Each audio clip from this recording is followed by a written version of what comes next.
Good evening, everyone. Tonight is a work session of the South Kingstown Planning Board. The date is Tuesday, April 8th. The time is 6:35 p.m. Our first agenda item is roll call. Susan Axelrod. Here. Joe Murphy. Here. Peter DiStefano. Here. Robin Pothier is absent. Liz Karp. Here. Caper Wilson. Here. And Maria Mack is here. At the request of the Director of Planning, Jamie Rabbit, we would like to move up item number C2, which is Old Tower Hill Road Form-Based Code, because we have Jason King from Able City via Zoom with us this evening. And if everyone is in agreement with moving that up, let's continue on. Jamie?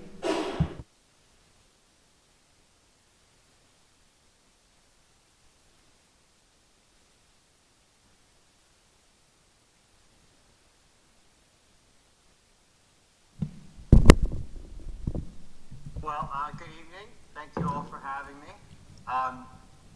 As you remember, I'm the project director for a multidisciplinary consultant team working on the Old Tower Hill Road plan and code. In April of 2024, we finished the charrette, and many of you were part of that. In October of 2024, we presented to the council. In February of this year, we did a planning commission work session talking about the plan and talking about the code. And tonight I was asked to back up a little and to talk a little bit more generally about sort of the trickier part of the plan and code, and that's really the form-based code. And to talk about it very, very generally, to start at the beginning. I teach for an organization called the Form-Based Code Institute. And what we did was we found a presentation that we've given many times. There's an online course in which myself and my wife, Pam, Stacy, present this. And what we were going to do tonight is just start from the beginning and talk about that tricky second part of the plan and code, and with a presentation on form-based code basics.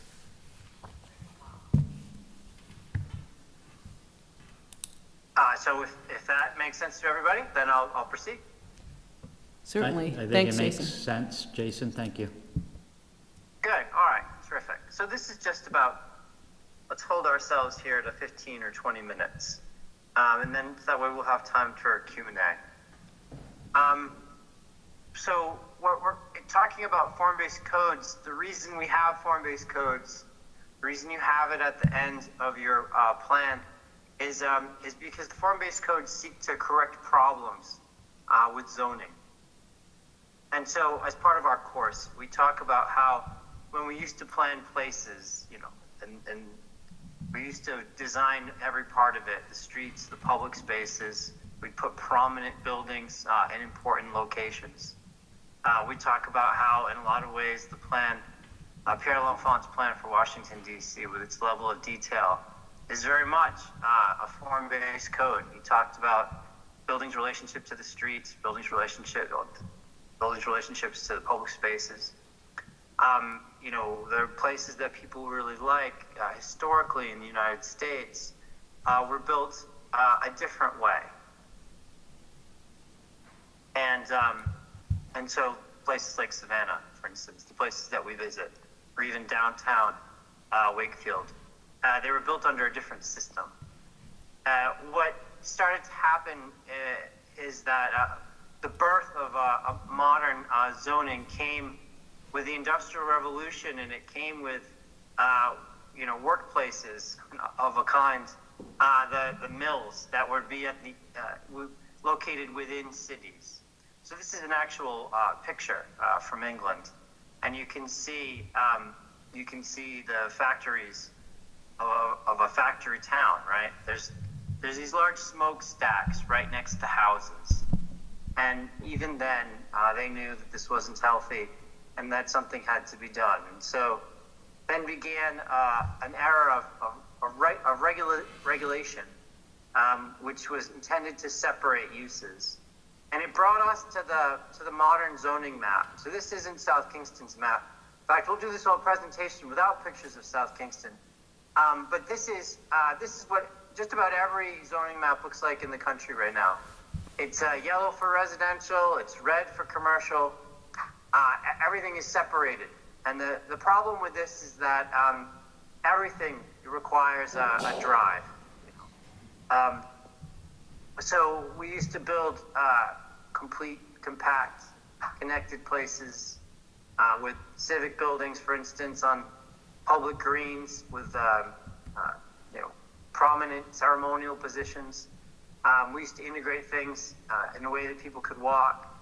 And modern zoning, attempting to separate uses, just went a little too far. It made sense not to have factories next to houses, but does it make sense that every shopping place or every workplace or every church is a long way away? This graphic was created a long time ago, but it's totally applicable. You see the little red houses on the right side. You know, those people are physically close to the shopping plaza on the left, in the middle, but they would never walk there. There's no route for them to do that. And this isn't Old Tower Hill Road, but you can see that in a lot of ways, this problem of separating uses and segregating them into pods is a common thing, and even in South Kingston. And so the idea with the form-based code is sort of a return back to the way things were done. And so I've shown you this graphic before, right? So that could be Old Tower Hill Road on the left. Big road, different uses, restaurants, offices. Everything is off of a major arterial, and nothing's connected. And the idea with the form-based code is it more of an integration. We need offices and retail and institutional and schools and parks. And so how can we put them all together? I think form-based coding in some ways started in the neighborhoods. There used to be this space between houses called the public realm, right? When people were getting by walking instead of by driving. And it was a design space. It was a curated space. It was a space where people had their eyes on the street, and it was nice. And then, in time, with this new form of zoning, where everything had to happen by car, it made less sense to care about the public realm, and that shared space, and one's ability to walk from place to place, just sort of went away. Those two spots that we looked at, the residential, they would both be yellow in the official zoning map.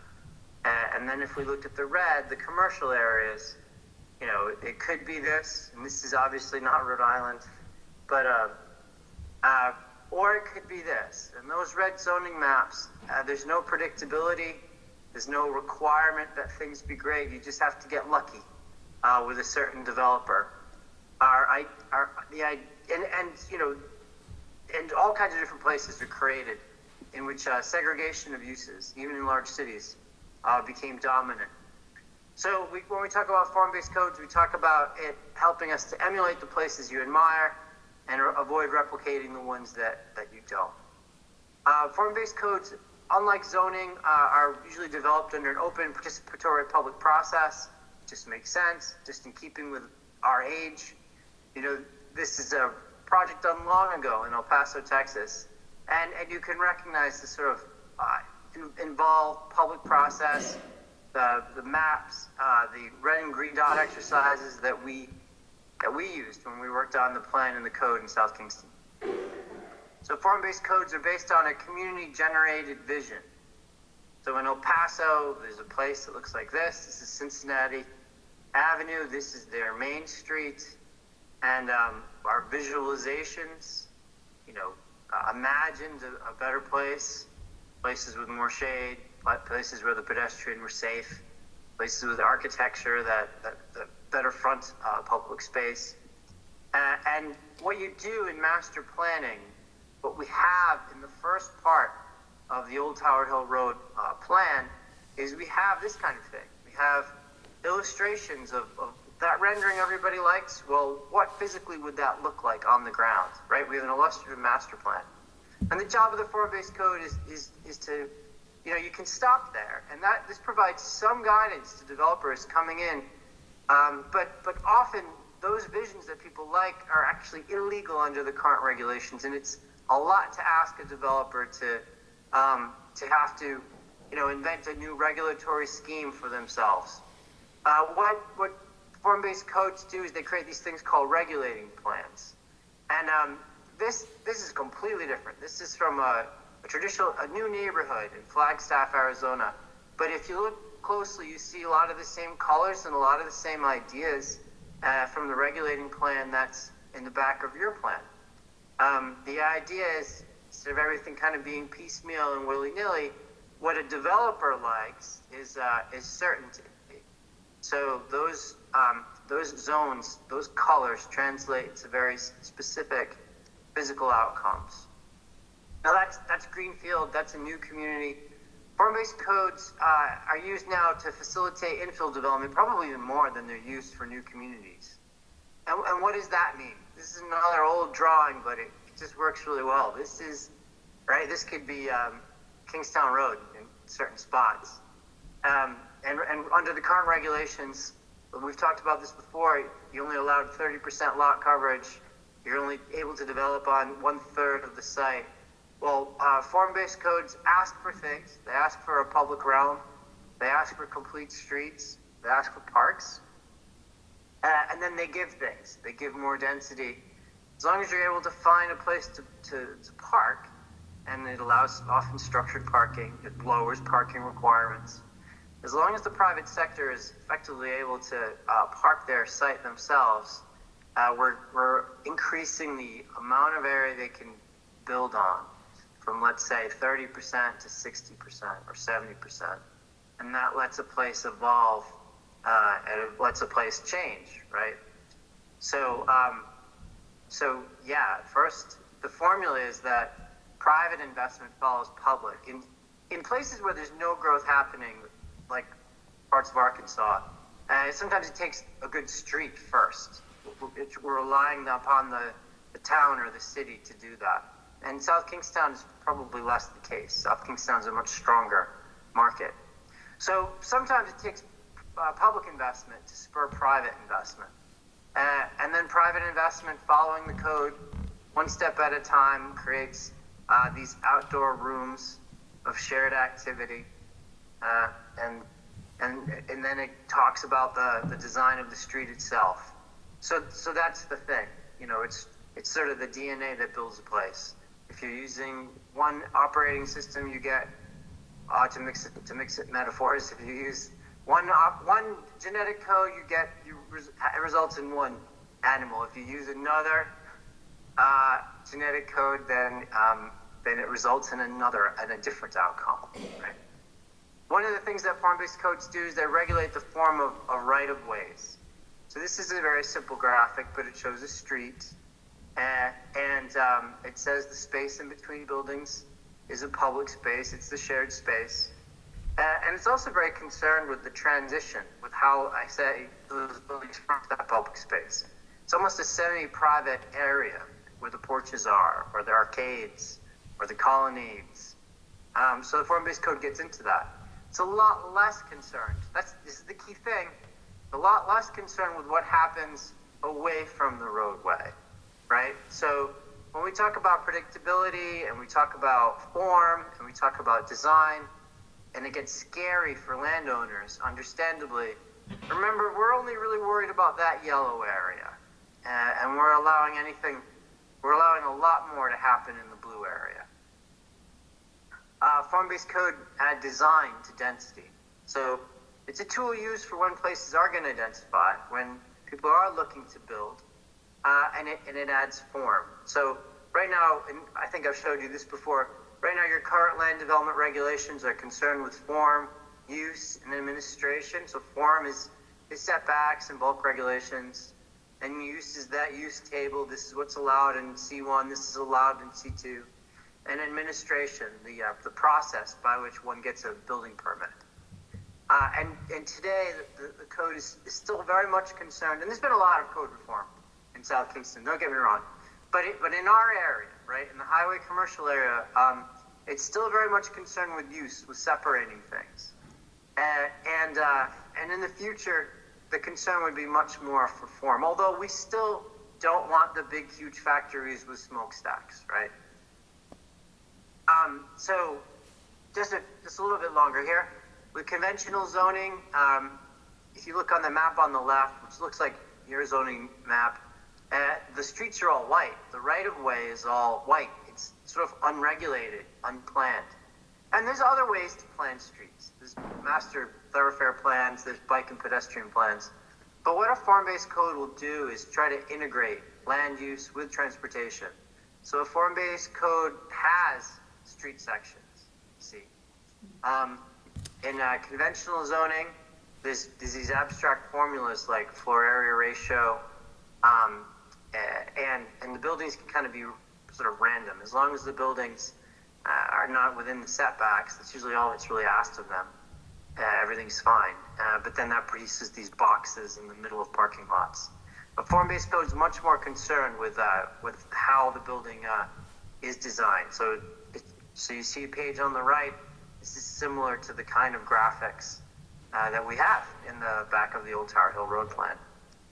And then, while the conventional zoning typically has a whole list, these things were written in the 20s, they were updated in the 60s, they were modified slightly in the 80s.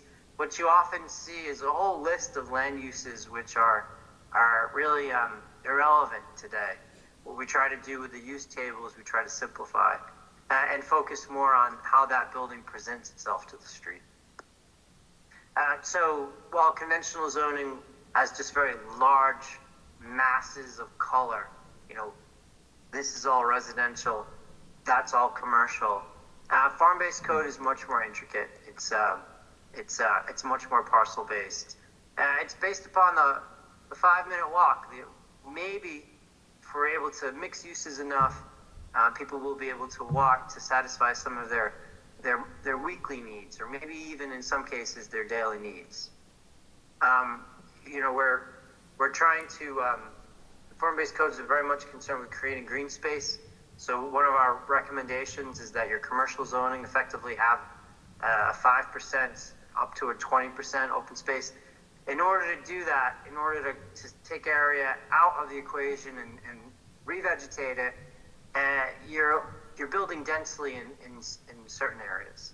But you're transitioning down. Our codes have a dense center and they transition down to single-family houses, and by virtue of building densely in one area, you're usually able to preserve other areas on the edge of these walking circles.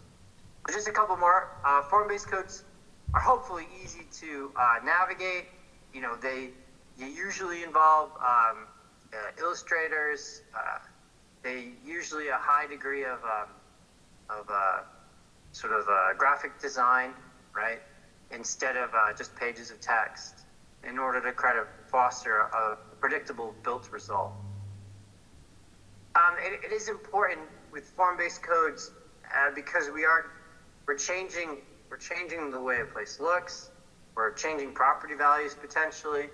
Change is difficult.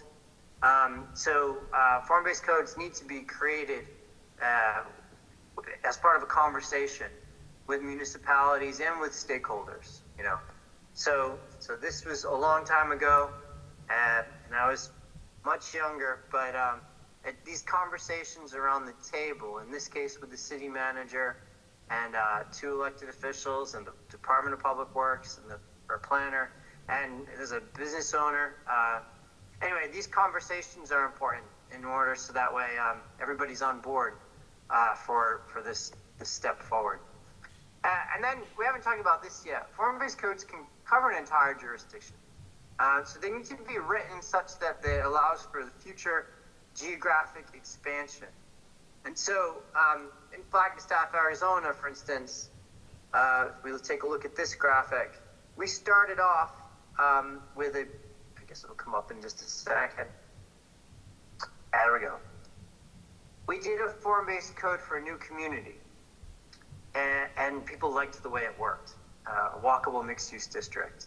And so that code was slowly applied to different parts of the city of Flagstaff. And slowly, one neighborhood after another, all of their zoning was updated.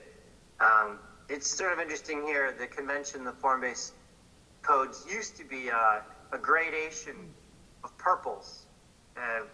Red is different than yellow, and but if you use one color and you use a gradation, what you're saying is we're not separating uses as strictly. We're allowing them to blend.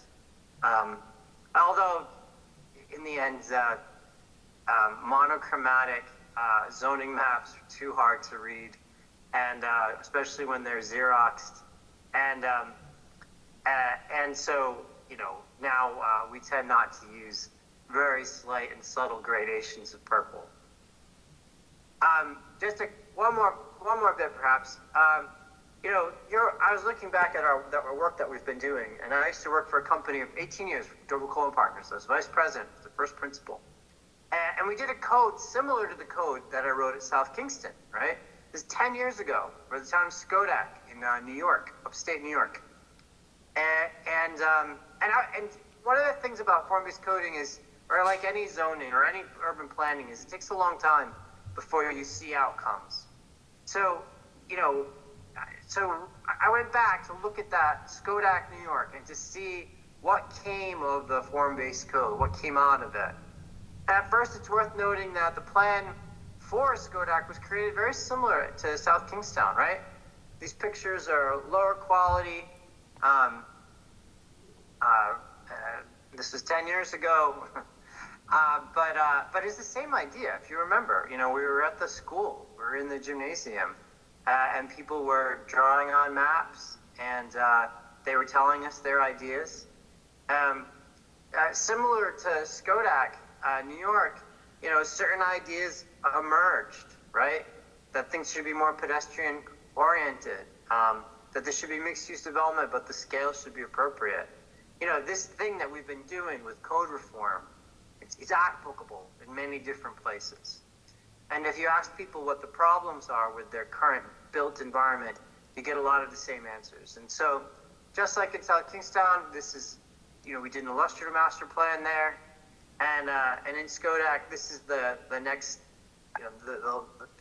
we did the form-based coding step in order to codify and make law the vision. And so, it was interesting to me that the pages that I used 10 years ago are still so similar. And this came after many, many years. People have been using form-based codes since the late 80s. And it's been one version after another, and everybody's been cribbing each other's work. And now it's sort of refined to a point that form-based codes in California done by one firm look a lot like form-based codes on the East Coast done by others. We've worked out the kinks, and we've created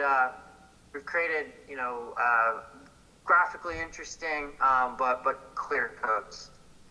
I'm going to skip ahead a little bit. Suffice to say, as these pages go fast, you could find the same pages in your code, in your draft code, that you would find in Schodack. And your future land use map, or your transect map, your zoning map looks similar to theirs. And what you're lacking is sort of the next steps. We haven't got into the street design.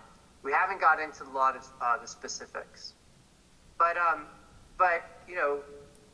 what did the form-based code produce? So this was a greenfield area. This was not urban infill like Old Tower Hill Road. This was they were looking to create a town center where there wasn't one before, so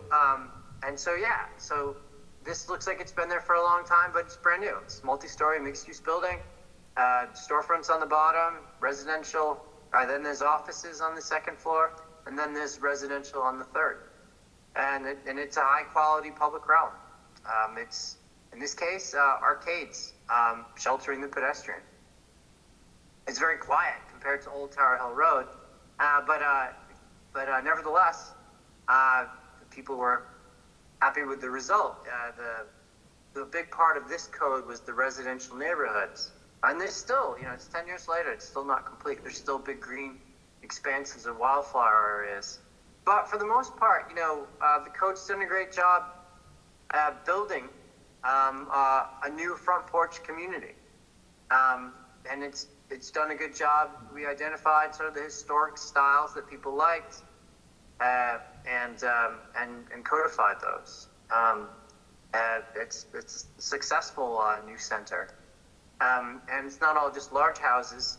Quite often we have these small sort of pocket parks with the smaller, less affordable or more affordable houses around them. We got very much into the design of the streets. Tried to make sure that we didn't need stoplights so much by creating this sort of the kink in the streets. The grid itself does not align, so that way cars had to slow down. That was kind of a nice feature, and it has worked pretty well.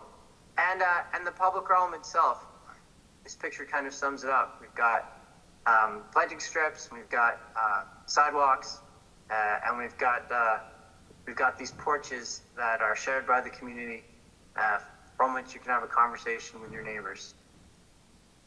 The one other part to this is in Schodack and in South Kingstown, we've been talking about design guidelines. This is an old version of design guidelines, but you talk about the architecture that you like, you talk about the different historic styles, and you provide guidance, both to residential and commercial developers, designers. You just sort of lay out the elements and you allow them to work with those. So in summary, just to finish this up, what form-based codes foster predictable built result and high quality public ground by using physical form rather than the separation of uses as the organizing principle for the code. Creation of form-based codes should include as many people as possible. Form-based codes seek to mix the different uses, residential, commercial, office, institutional, open space. Form-based codes identify places that are underutilized.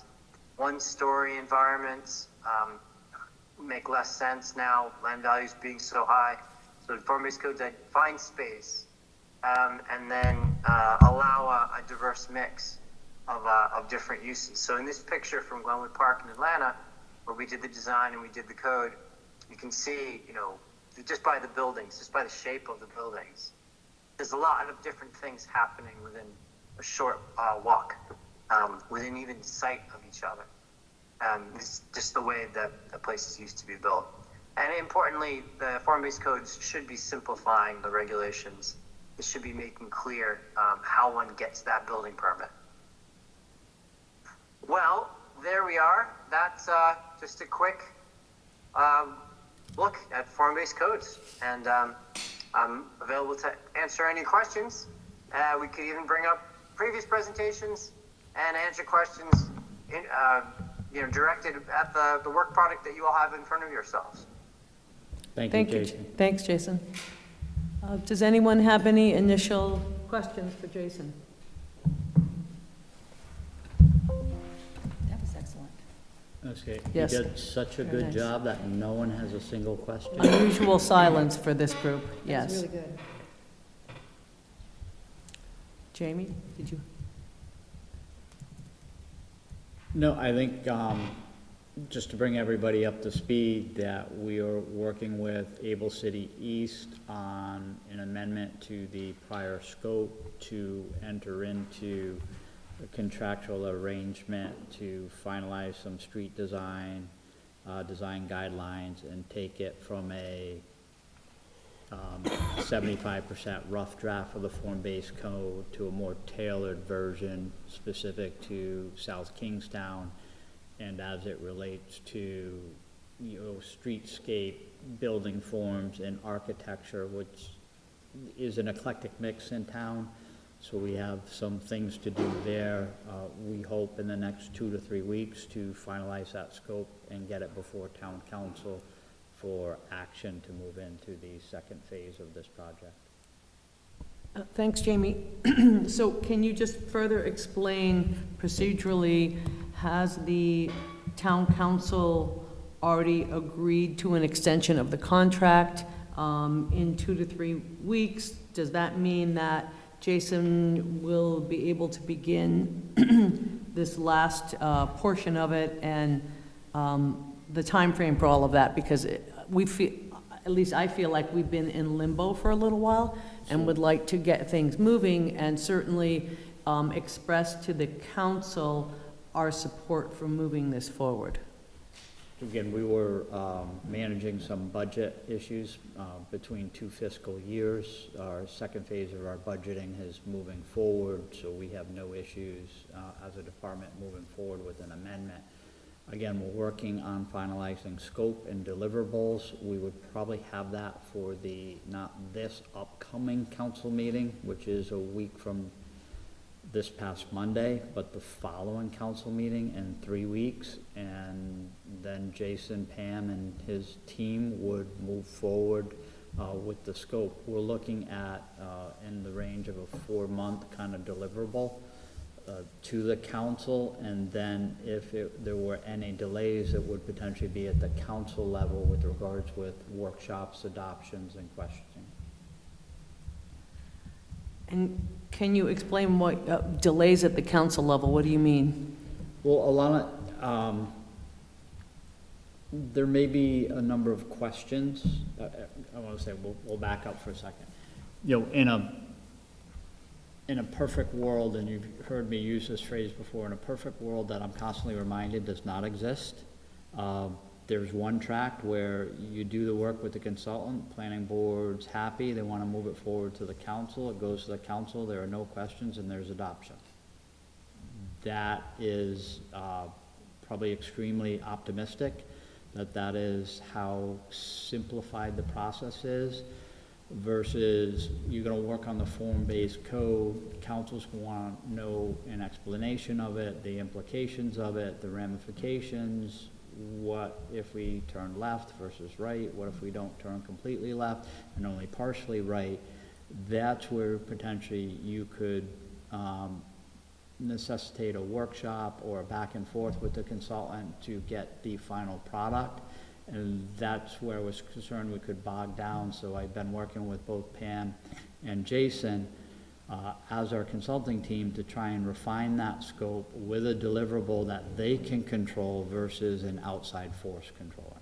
And again, you could go through the planning board, and the planning board has questions, and then there's a delay for a month. But we're trying to work on a deliverable that everyone can react to, and that it's not at the consultant and staff level on the delay side. It's the implementation adoption process that could be delayed. Again, we've seen this with our affordable housing work with Union Studios, where it took a few meetings to get before the town council. We had a great work session with our consultant and the town council, but we have a follow-up session with them coming up towards the end of April. You know, there's a 2 or 3 month lag in that development of a plan, the workshop, revisions to the workshop, and discussions, and back before the town council. So again, originally we were looking at a much longer time frame. Jason and Pam have been great to work for. I'm trying to refine and condense that deliverable so that we can, you know, in a perfect world, have a product adopted perhaps in the next 5 to 6 months. That's assuming the adoption process only takes 2 months. And is there a way in which we could perhaps creatively have sort of an initial immersion of the town council into the previous charrette and process, so that they're not starting at square one 3 to 4 months from now? Is there a way whether we create, I don't know, a short video with some clips, or something that would be relatively easy for them to understand without reading through, Right. you I know, think- 40 pages of text, and also get them on board early on so that we're not kind of in repetitive mode when it gets to them? I think, Maria, make a good point, but I don't think we're in repetitive mode. Jason. Yeah, we might be, as far as Well, I'm Jason, concerned. this fall did a presentation in front of the council into the early winter. Yep. It was well received, which allowed us in the budgeting process to add additional financial support for this program and project. to move this forward. So I see the council still excited about this process. We've been updating them under the town manager's report. They were just giving an update roughly 2 weeks ago at their last council meeting of the fact that this amended scope is coming and will be before them shortly, which will have deliverables associated with it that takes us through adoption, and that they're aware of this. Again, they've had questions. I think their biggest question early on was, is it optional or mandated? And we've discussed this as a planning board, that if you make it optional of property owners, I think Jason correctly used the term of, look, if you're working with the same DNA, you have some sense of an outcome. If you modify that genetic code significantly or allow someone to either decide to modify it or not decide to modify it, I don't know what the outcome is going to be. You will end up thinking you're going to get a white horse and you're going to end up with a zebra. You may be okay with a zebra, but if everybody intended to have that white horse, that's not what you're going to get if you give the option of that. In the next 4+ months, we need to work with the community to make them understand that if you don't mandate, and it's not mandating, it's just adopting a new code for the area where there isn't another underlying old code associated with it. So you don't take a piece of property and say, look, you can build the property with a strip mall and all the parking up front if you want to, and we would prefer you do the form-based code, put the building up front, work with the public realm, adhere to the design standards, and do something nice. If you give them that choice, you really don't know the outcome. And the outcome is no longer driven by the town, it's driven by the property owner. So if you want an outcome, you're gonna have to make a decision on how you get there, and that would be a full adoption of the code for the district we're discussing. Right. Where the development community would have to adhere to that code, and they don't have an option to do something else. Their only option would be to not do something now. Right. Or you could incentivize what you want, and they would make the smart decision to go that route, And, right? and Like- those are the discussions we've had early built in. on with the council and even planning board, economic development. Why would a developer want to be on board with this? Well, if you owned an acre right now, you can only develop a third of that. 1/3 would be building, the other 2/3 would be some setbacks and some landscape, some parking and some landscaping. So your economic return is limited. If you adopt the form-based code, your density increases, your return on investment can multiply. Now, will you have to potentially do a little more landscaping and understand the public realm and maybe do a slightly nicer building than you intended to? Perhaps, but your ROI, your return on investment, is substantially more than just doing a 1 or 2 story building on 1/3 of your property. Yeah, I just think my piece that I always go back to is there needs to be the trigger, and what is that trigger, whether it's 50% on the dollar, the square footage. I think if you give enough carrot, they're gonna wanna do it. Now, I think if someone is gonna get into an upgraded HVA facility and add a small addition on the building, and now they have to take this thing and go pick up the building and move it to the front, or they can't do these things, I think that is a hardship that I don't wanna put on people. If someone has a 10-year plan and then they're out, the 10-year after that, whoever buys that building can figure that out. I just wanna be cautious on how we put a hardship on an existing business or a property owner today. Yeah. I think if we incentivize it enough where someone looks at a piece of property and says, that's crazy, the property's worth so much more if I do move it to the front and put the parking in the back and go 3 or 4 stories, if that's the plan. But if they're like, hey, I want to run out my business for another 5 years and fix the HVAC, put a new roof, side it, and now I'm over the 50% dollar amount, and now I'm triggered to pick up my building and move it back, or move it and spend millions instead of hundreds of thousands, I want to be cautious there. And again, those are some of the regulatory challenges specific to South Kingstown and what those trigger mechanisms are. In most aspects, if we'll look at where the Dells and the aquarium was and Domino's is going in, they're reskinning that building as we sit here tonight. In all likelihood, that would not trigger compliance with the new form-based code. Again, I think But that what the Chipotle's- what yeah. the trigger piece is, right? If it's a dollar amount based on the existing property, like it is for the FEMA rules and things like that, it gets a little hairy. So I think you just have to understand, you know, you look at a building, you say the building's worth 300 grand. If you spend $150,000 or $151,000, now your millions of dollar project has to happen. And I think if you start to look at the buildings on what we're talking about, I just want to make sure we're clear about what the trigger piece is. If it's the dollar amount, I think it's an issue. And again, part of it is what you want for an outcome. And it may affect what happens near term, but your target is long-term aspirations of what the community looks like. And again, we can work our way through this in this discussion, and, you know, Jason's dealt with it on the regulatory side. I've dealt with it, Jason's dealt with it on the regulatory side as it relates to writing a code. I've dealt with it in the form-based code as it relates to exactly what you're talking about in other communities where we're sitting on the side of the table handling applications and answering those questions. HVAC upgrades and roof redos, those do not, in the communities I've worked with, do not trigger compliance of a tear down, rebuild, comply with the new code. Yeah, I just want to Yeah. make sure it's very clear to the stakeholders, the people that own those buildings, understand what that is before a bunch of people that don't own those buildings make those rules. I think that's a big Yeah. But in essence, Susan, this is a planning board meeting, please. I'm going to ask Jason a question when you're finished. But as an example, People's Bank was a tear down, rebuild. That may have triggered compliance with the form-based code. Jason, do you have anything to add?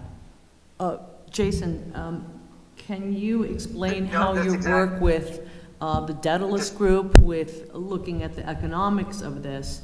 How easily understood and what kind of investment is a result of the ease and the predictability that the form-based code allows for?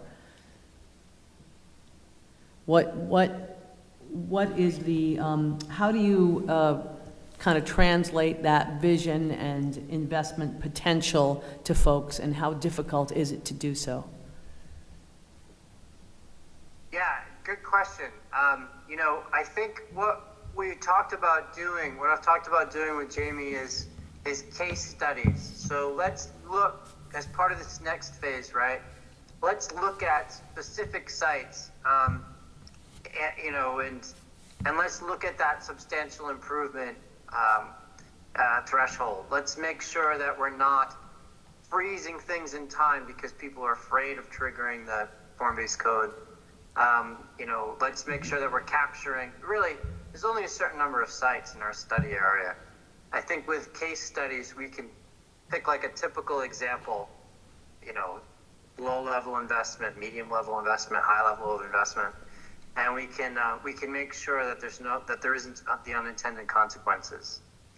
And then what Jamie was saying before about the problem with a purely incentivized code, one that's not mandatory, is you have to give a whole lot of incentives.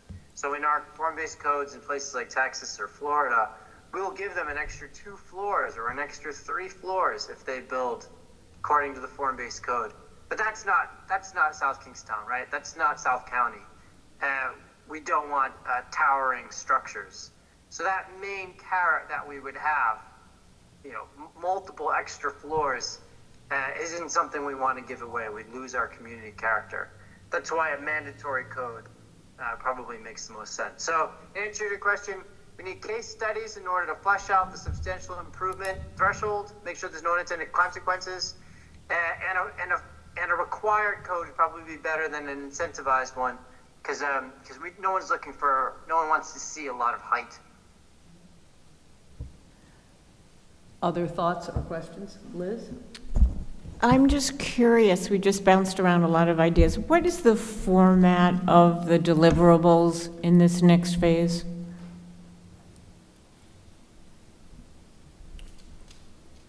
Yeah, I can take that and Jason can fill in. So right now we have, we'll call it an 80% draft on the framework of a form-based code.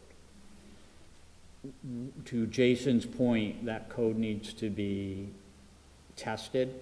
So in the scope, we will pick 1 or 2 sites where we know that redevelopment is inevitable at some point in time. It's just not wishful thinking that someone's gonna tear down CVS and redevelop it versus a site that is underutilized and is ripe for redevelopment, barring existing tenants and leases, but there's room there to add density. And show how that can be accomplished, codify how that's accomplished, and then put the value to what that increased development is. And we have that, we're working on the framework of that in the scope of services. So to Peter's question and a couple people's question, what is the incentive for someone to ever do this? And in some aspects, in this next phase, we'll drill down a little deeper on how it makes financial sense long-term to potentially go down this avenue. It may not happen tomorrow, but it may happen 3, 4, 5 years from now. We may, I think we're looking at potentially 2 right now. You know, I think it's more than 1, but probably less than 3 or 4. The, excuse me. Right now, there's an 80% draft of the form-based code. Is that the draft one that we see at the last 60 pages of the October 2024 draft for the Correct, old? Kiefer. Yes. Yeah. So that really, I mean, if you read through that draft, it's a challenge to read through in one sitting. But it really gives you a good idea of exactly what we're trying to accomplish with, I think, some really good, excellent illustrations of all of the concepts that Jason just reviewed. And you can, I think you can begin to see the kinds of incentives that are being offered. One of the conundrums that I'm struggling with is, you know, if you offer the incentives, the time that you're going to need the incentives, I think generally is the initial conversions, because once developers start doing it, it will either create its own momentum or it won't.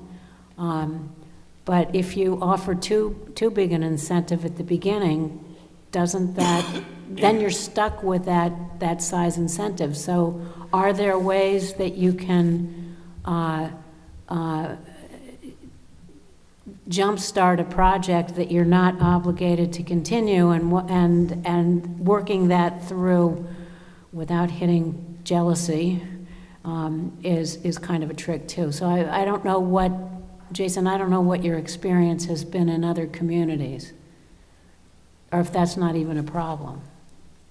The first part of my question was really, is this the 80% draft that we're talking about? Because I just wanted to make sure that I was reading what's current.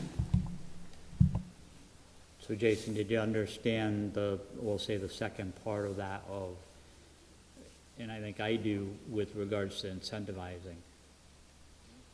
If you mandate this, you're not incentivizing anything. The only thing you're doing in the new code is allowing someone to develop in a manner and density that the current code doesn't allow you to. Whether you call that an incentive or not, you're just changing the bar associated with the amount of density allowed within a specific zone. You're not giving anyone anything extra. You're giving them extra from what exists today, but you're not incentivizing it beyond that. Jason, do you have anything to add? No, that's right. That's the distinction. So you wouldn't be retracting from anything. No, I understand that. I guess based on your experience in working with other communities,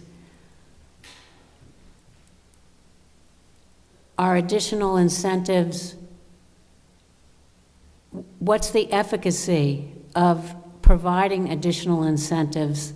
And is it generally positive, or is it overall negative because once you put in those incentives, I'm just trying to think through how the process works over time. I'm trying to envision what's needed to get it started and how the process unfolds as you go forward. If, Jason, I can change the question for that. Where and why would you recommend an incentive to a municipality? In what economic realm or what regulatory realm would you say, let's not just mandate it, let's mandate it and incentivize it? Yeah, let's see. You know, where, when we have a lot of incentives to give, you know, again, with things like height or streamlined permitting or the reduction of fees, then perhaps an optional incentivized system works. Now, the reality is in South Kingstown, development review happens pretty quick compared to other places. The permitting isn't so difficult. It's not so expensive to get a building permit. You know, we can't lop off 2 years of development approval in South Kingstown because it doesn't take that long. Whereas in some cities, it's so one of the big incentives. So one of the big incentives we have is height. We don't want to give that away in South Kingstown. We want to control the small town feel. That's what people talked about a lot during the charrette. The second incentive that we often have is to make permitting much easier, but it's not that hard in South Kingstown. You know, how do we get it started? Yeah, like anything else, developers are skeptical. It takes more than just a change of regulations. They need to identify new funding sources. They need to find the right architects and landscape architects, or at least just the right, engineers and builders.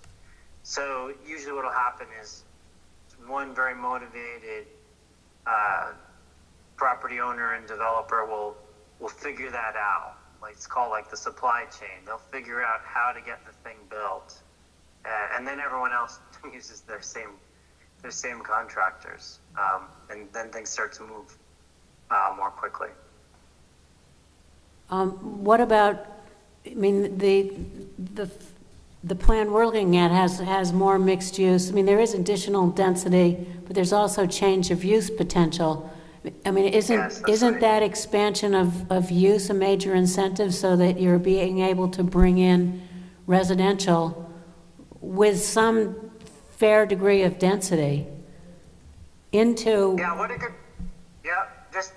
just want to say absolutely you're right. What a good point. That 30% requirement changing that is a big incentive, and then adding residential. You're right. That is a huge incentive. Sometimes I forget that that this area still doesn't allow residential. It's kind of anachronistic, and with such a housing crisis, most places have changed that. So you're right. Those are two big incentives. I guess what Jamie's been talking about is a conversation with the development community, almost one-on-one about specific projects. That seems like that would be necessary to really evaluate, figure out, to make that decision. What does it take in order to get the ball rolling? So yeah, I'm not sure yet. Because one of the problems that I anticipate is for one developer to start to initiate residential, that's really a small context of residential property in a large commercial area. So trying to encourage development at specific locations that would help start bringing residents in, I think, to me, has some potential. But my concern would be, I wouldn't want to overpromise on the density, because then you're going to have a massively residential mix, and that's really going to and it's hard for me to assess the design elements of this, where I can't really envision. And I mean, I can understand the densities are clear to some extent, but you can't see how it's going to. You can't envision the timing of all this, because you don't know when somebody is going to want to develop their property in ways that require change from the current zoning. So to me, that's the biggest conundrum. How do you work around that problem? I'm not necessarily looking for an answer, but that's what I see as being the hardest challenge here. Yeah, absolutely. Is there That any- makes sense. Anyone who has questions for Jason or comments? If not, we do have folks from the EDC here, and if they would like to ask some questions while we have the opportunity to have Jason, ask away. But use a mic so that we can hear you.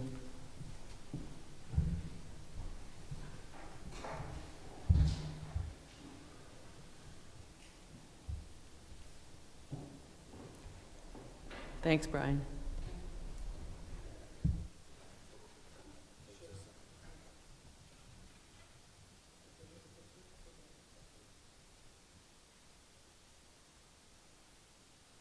Jamie, I can't hear anything yet. Yeah, no, we're working on microphones. Hold on, Jason. Oh, great, okay.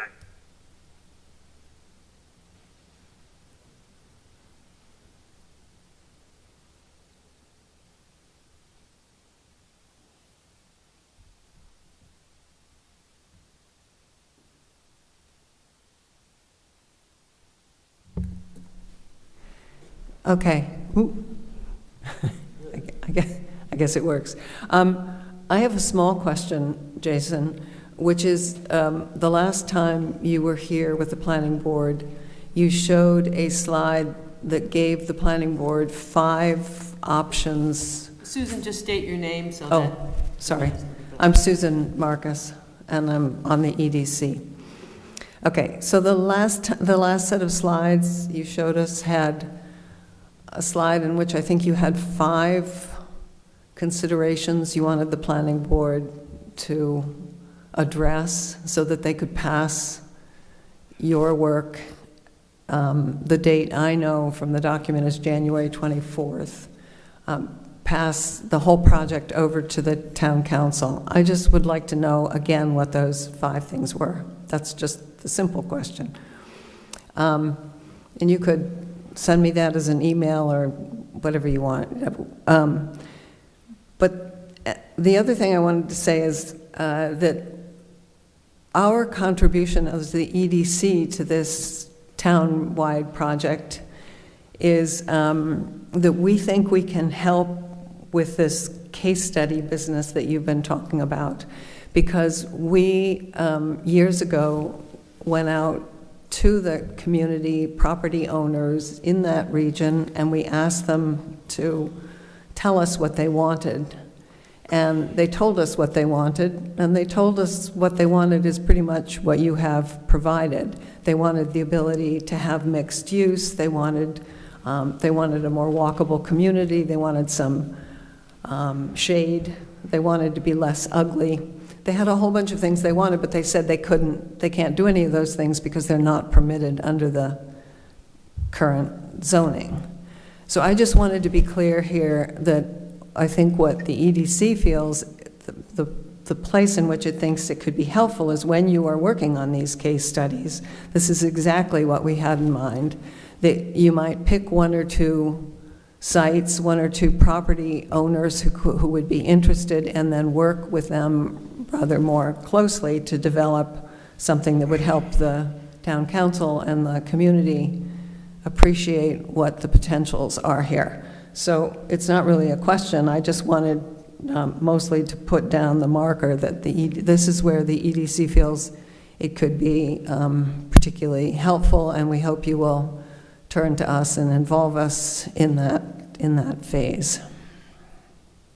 Yes, please, absolutely. We would appreciate those introductions and that help, and you lending your credibility and local knowledge to our conversation. That would be wonderful. This is the slide that we talked about. Yes, that is the slide. Yeah, I was hoping we were going to get those decision points in the last meeting so that we'd be a little further on than we are now. But yeah, thank you. I will. If you leave it up, I'll read it when I sit down. Anybody, Mike, you want to say something? Could we get a copy? I can't read that. I would love to get a copy of those questions. I think I asked for that before. They were at our previous meeting on this. Yeah, but They were on the presentation. but It would be certainly good, Copies would be. it would be good to have them as a Sure, copy, of yeah. course. Sure. Yeah, these are still open questions. You know, but so let's do that. Let's I can make this available and as an email that people can pass around. You know, there's pros and cons to optional versus mandatory. There's pros and cons to design guidelines versus not. And there's pros and cons to just adopting the plan that I think everybody can agree on, or waiting until we've got a plan and a code. You know, what would be more effective? What would be quicker? These are all questions I don't have the answer to yet. And you know, an additional question with regard to those 5 points is which of those items can be addressed at this point versus waiting for the final detailed 25% portion of the code. Okay. I mean, again, I would like to at least be able to communicate to the council our support, our strong support for this. In my discussions with, and takeaways from the planning board, our consultant, and the town council have been mandatory code, clear design guidelines with architectural standards that allow, we'll say, flexibility and interpretation, but drive a desired product. Not so stringent that everything has to look like the same building as the one next to it, but you know, a modern interpretation of historic vernacular, as long as you clearly define what vernacular it is. But it's not an overlay, it's not a non-mandatory code, it is replacing the underlying zoning to drive a desired outcome. So to me, those 5 questions, the first 2 are moot, and the 3, 4, and 5 have been answered. And that's moving forward with a mandatory code, developing the parameters for the design guidelines being form, density, and public realm. And the last question on 5 was those design standards appropriate on the architectural side. So that's where we're moving with the scope of services.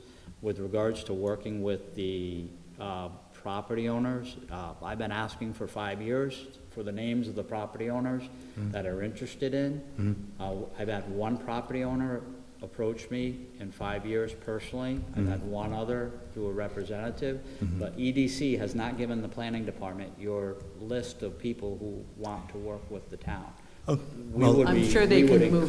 Sure. That's an easy ask, Jamie. Yeah. I'm sure they Yeah, can move forward. so Mike Please. Agus, I'm with the EDC also. It's a little bit of a truth in advertising here thing. We went to these property owners, how many years ago, Susan? 8 years ago or so? Okay, so when we offered to go with you, we're sort of persona non grata, so we're going to be ducking as you guys come forward to meet with them. They're kind of they're not in a happy place based on their previous interactions with us. Okay, so that's where we're coming from. So we're now in the process of looking through a list of property owners and maybe selecting a couple that we think might be amenable, and then working with you guys to suggest that. And I think it's a brilliant idea to incorporate those into the scope of work here, and and do it for real, kind of thing. Mike, do you have a sense of either the percentage of property owners who may have attended the charrette, if any? I believe I saw some of them there. I saw how many? There were a few. Yeah, 4, 5, 6 owners throughout the week. Jabers were there, I know. That's all good. Yeah. Sure. Yeah. And there've been Yeah. some other issues that people have, since our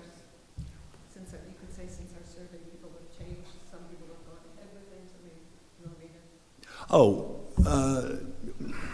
unfortunately, things have moved on. You know, maybe we had a few good men, now we're down to a few less, that kind of thing. And you know, time's a ticking, right? And things are happening, and some of them are, they're all good, I suppose, but the sooner the better is what we're thinking. Great, thank you. I guess any more questions for Jason? Thank you, Jason, for being with us tonight. We will be in touch, and I did want to mention that just a couple of days ago, the town received the news that we have been awarded an award from the Rhode Island chapter of the American Planning Association for excellent plan for this project. And hopefully that will create that much more enthusiasm and keep moving it forward. It's a really big deal to get this kind of an award.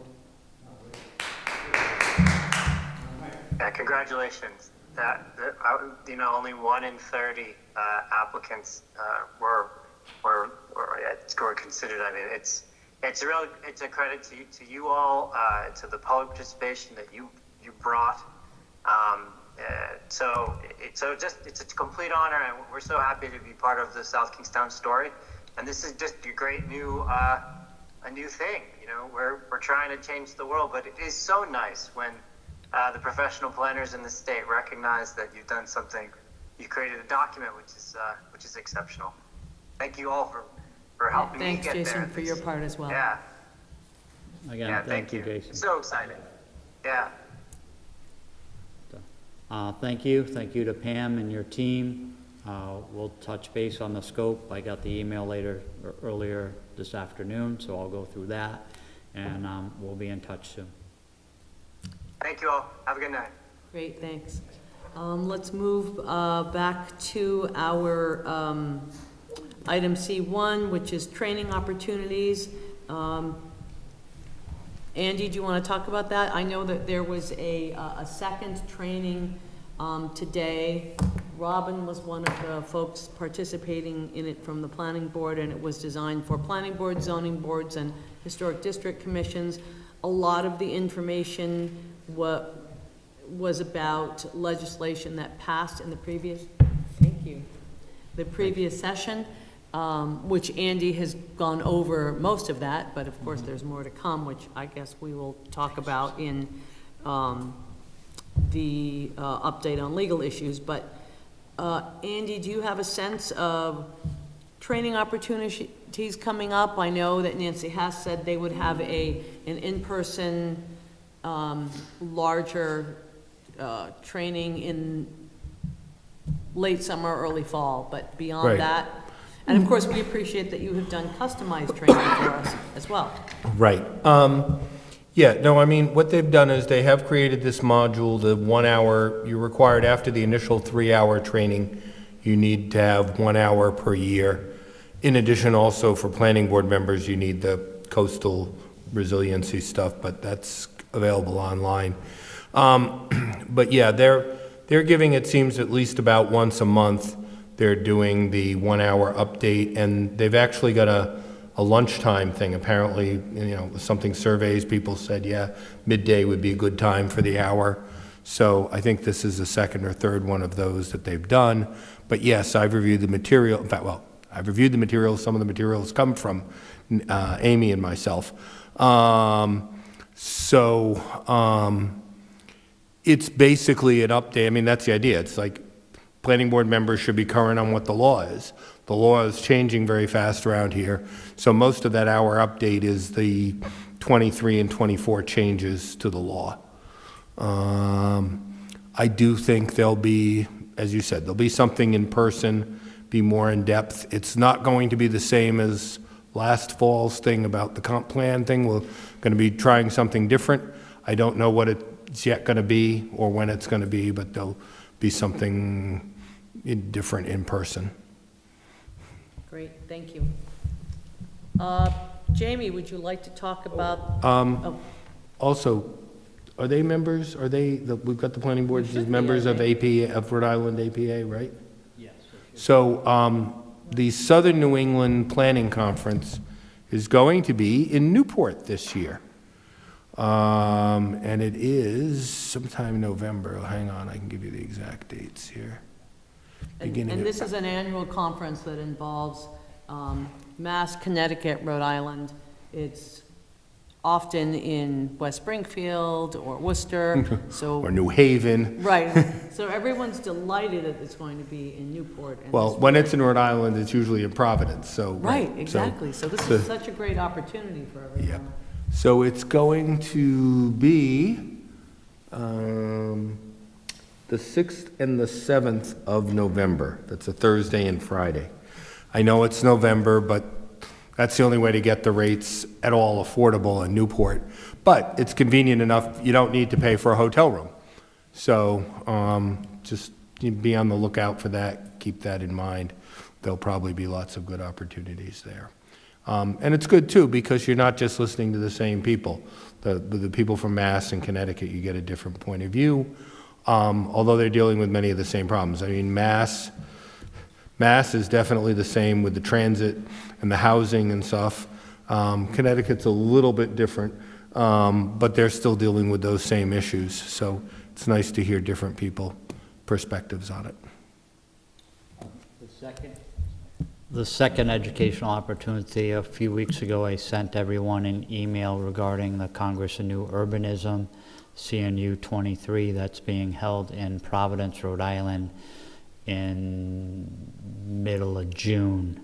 June 11th through the 13th. There is, I know, Maria, you've signed up for a volunteer opportunity. There's a link on the information I sent you. It is $600 to attend. We do not have the budget to send planning board members to that. But there is a volunteer opportunity if you go through the paperwork and are selected to be a volunteer. It takes that $600 conference fee down to $100. Your obligation is typically like 2 half days. In some instances, because you're local, I would recommend try and volunteer like the day before, where you're stuffing badges and putting other things together, so then you're available to attend the sessions as the week goes on. But it is a substantial reduction in the conference fee, and we do have some budgetary resources that if you get in as a volunteer, I don't want to say I can pay for you, but there's a good chance that we'll be able to absorb your $100 conference fee. So I know Great. Maria has taken advantage of that. Has anyone else had an opportunity to do that? You have, I think, 2 more, a week or more, because they make the selections on volunteers before the early bird conference rate ends, which is at the end of this month. So there may only be another week open for volunteering. Could you have Lynn resend the link? Yeah, we can do that. Okay, and the cost per sneaker is Yeah. much less expensive. I don't remember off the top of my head, but it's not. Yeah. 350 range, 300, 350. And I'm not sure if there's a $295. discount if you're an APA member, which the entire board collectively is now, so there may be something with that. And again, if anyone's interested in attending and wants more information about how it is, again, APA is good. I've had the opportunity to attend, I think, 5 CNU national conferences now. You have the nice thing about CNU is this is their Daytona 500, this is their March Madness, this is their World Series. People like Jason King, Donald Powers, Dante, DPZ represent the people who founded CNU are still actively involved. So when you see the amazing renderings and the discussions on form-based code and redevelopment and reuse and infill, the people who have written the books, taught the courses, those are the people speaking at the sessions. It's less local planners who are sticking their toe in the water, who have been trained by these individuals, versus you have the college professors teaching you, but they're not just college professors, they're in the field every single day doing this around the world. And that's been my experience for CNU, which I think is a little bit different than APA. At APA, you typically don't have Don Powers. You have the Jamie Rabbits who have worked on a project with Don Powers. At CNU, Don Powers is the speaker, right? So it's just a different dynamic. And as a planner, I appreciate going to these and having Don Powers do the presentation versus a planner from Warwick who worked on the project with Don. So it's just a different dynamic that's available to you. And for $100, it's a steal. So. Great, thanks, Jamie. Let's move on to a couple of relatively quick items. The STIP, the State Transportation Improvement Plan. If you could give us an update, Jamie? Yeah, just give me one moment and I'll go back to that. I was trying to be efficient and send you the email while you were speaking, Maria. I just want to pull my list up.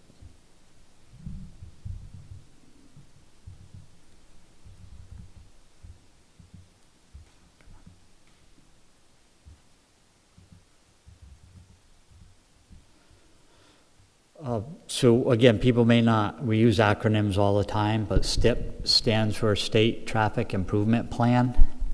It is done on a kind of 5-year cycle. So there are upgrades to it, and this is how the state prioritizes transportation projects throughout the state. So they could go from major bridge repairs as the Washington Bridge all the way down to a crosswalk in Peacedale.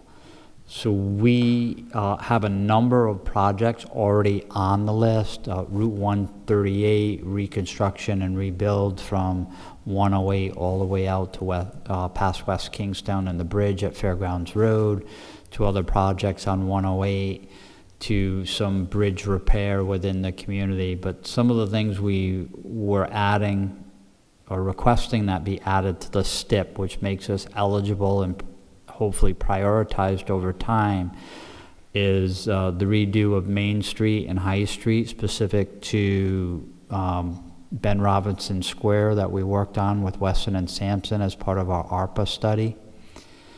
We've asked for them to look and include an upgrade to Kersey Road on route and between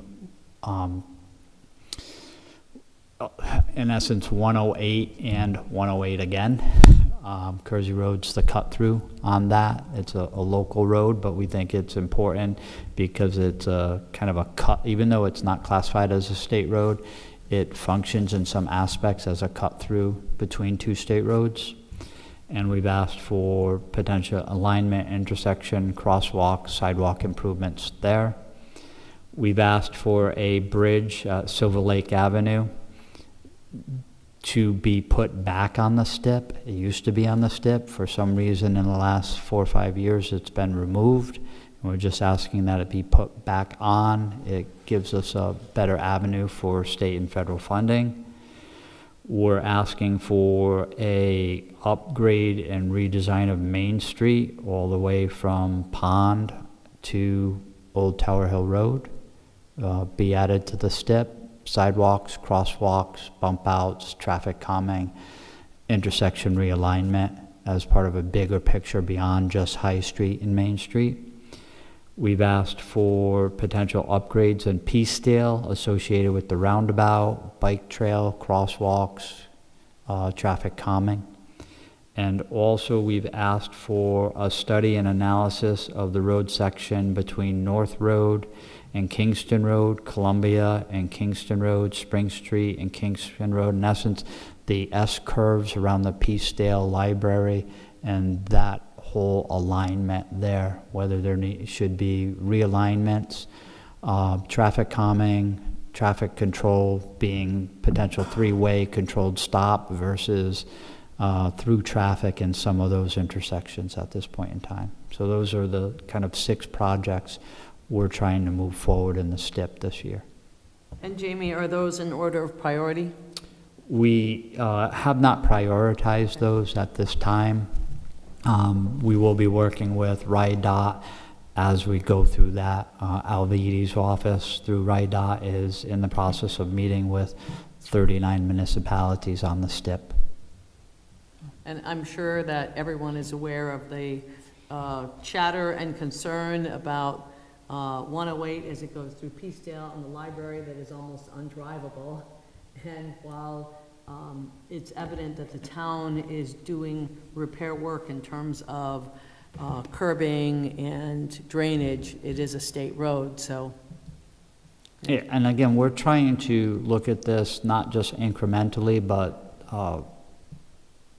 in a wholesome overview. We have, we're doing upgrades potentially at the Peacedale Library. We have RIDOT and RIPTA doing safe streets for all and making recommendations on crosswalks and intersections, and we have RIDOT undertaking a safety improvement plan at crosswalks and bump outs. But we're not sure the 3 different entities are all communicating with each other well. So even to the point where we're like, well, if you're doing a bump out here, we have a plan to show a bump out 100 feet away. Can you do that as part of this project? And the answer is no.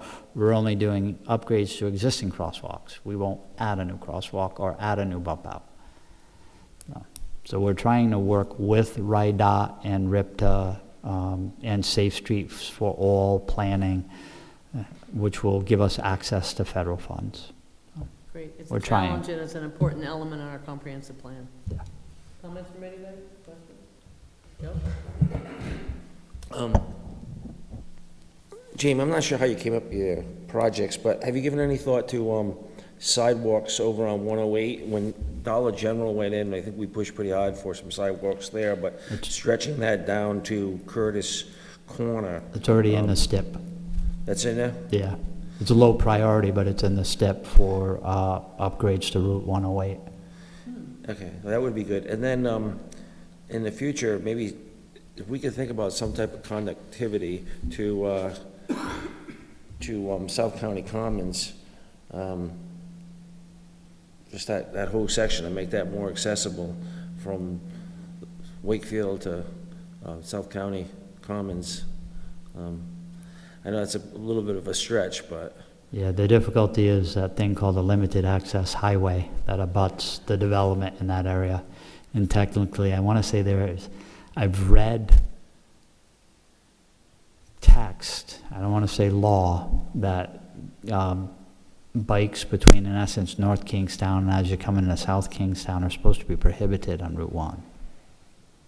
Now, I've read that in a number of places. I'm not sure it's necessarily enforced or regulatory anymore, but it exists out there in a number of reports and a number of analysis. So we can try as time moves on. Anything else on this? Okay, let's move on to our next agenda item, which is an infrastructure overview, sewer, water, transportation. Jamie? Rich Bourbonnais had mentioned that he would be here tonight. I did not receive something from him, so if we can potentially tie him into our next work session. I had a discussion with him last week. He was more than willing to come before you and give you kind of the 100,000 foot level of where we are in the community, what our sewer capabilities are, where maybe some of the trouble spots are, how we're dealing with those trouble spots and infrastructure, water, sewer, road, traffic. Again, he's not going to drive down to, boots on the ground level, but he'll give you a good overview. Thanks, that would be helpful. It's notable that the Cape Cod Commission actually did an analysis of every city and town on the Cape in terms of infrastructure capacity prior to any movement toward changing all of the subdivision and zoning regulations by, any state entity or legislature. So, all right, planning board liaison activities. Affordable housing, Joe? I may need Brian to step in and help me a little bit, but there was a meeting I did attend. Like I mentioned, we have a full committee now, unless that's changed in the last 2 weeks, but we had a full committee.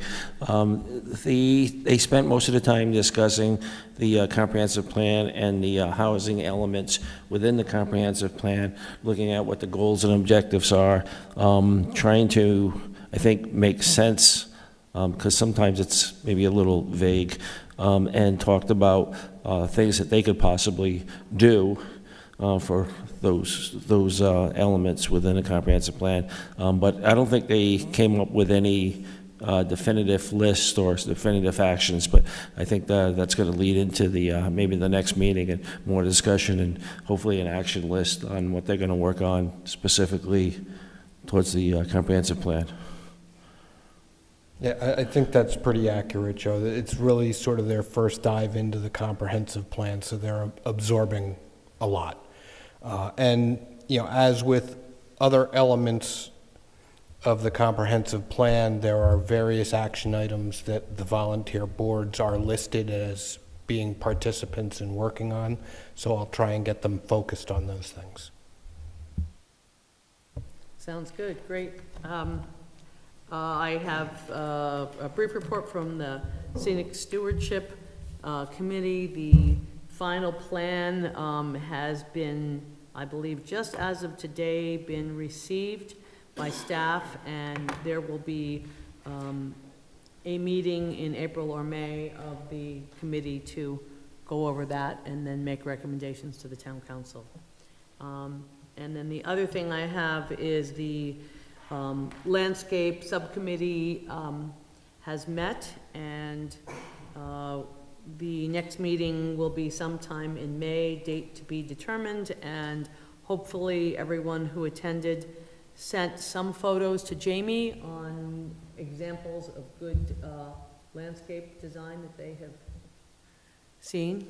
Okay, 2 people, so there's opportunity for more, so you've got a little time if you I haven't done it. won't name names, but we received them from it 2 has been- individuals. We have had very dreary, rainy weekends, but, I will say this, and one of the individuals who was at that meeting, if you're struggling to take pictures of a place, identify the place.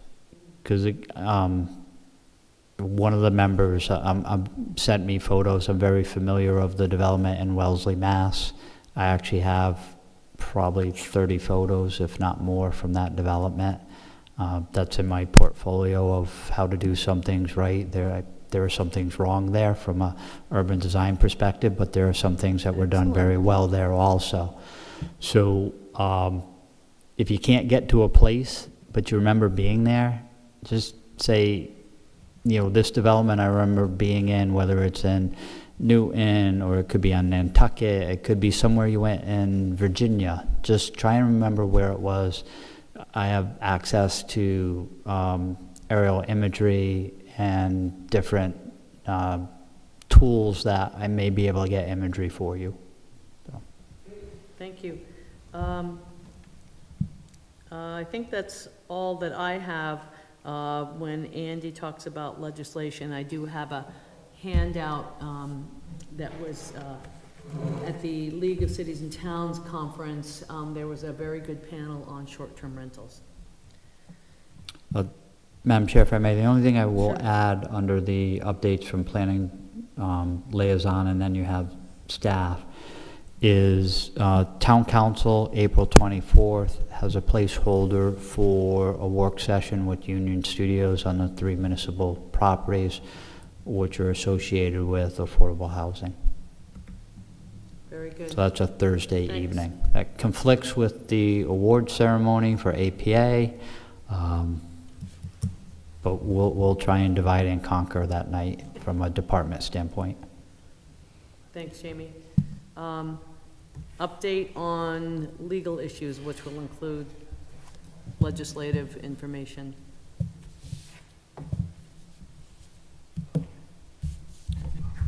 And I'm just going to, Andy, I'm just going to pass out this thing. This is just background for decisions and case law relative to the short-term rentals that's. So before we move on, is there no TRC this week? Give them to Robin.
And thank you for putting that together, because it has been overwhelming. Okay, so do you want to, I've got copies Sure. for people to hand. That's great, thank you. So you don't have to try to read it up there. This is hot off the press. We were working over the weekend on 3 of the sub-As that had, some of the stuff has already passed the House already. So.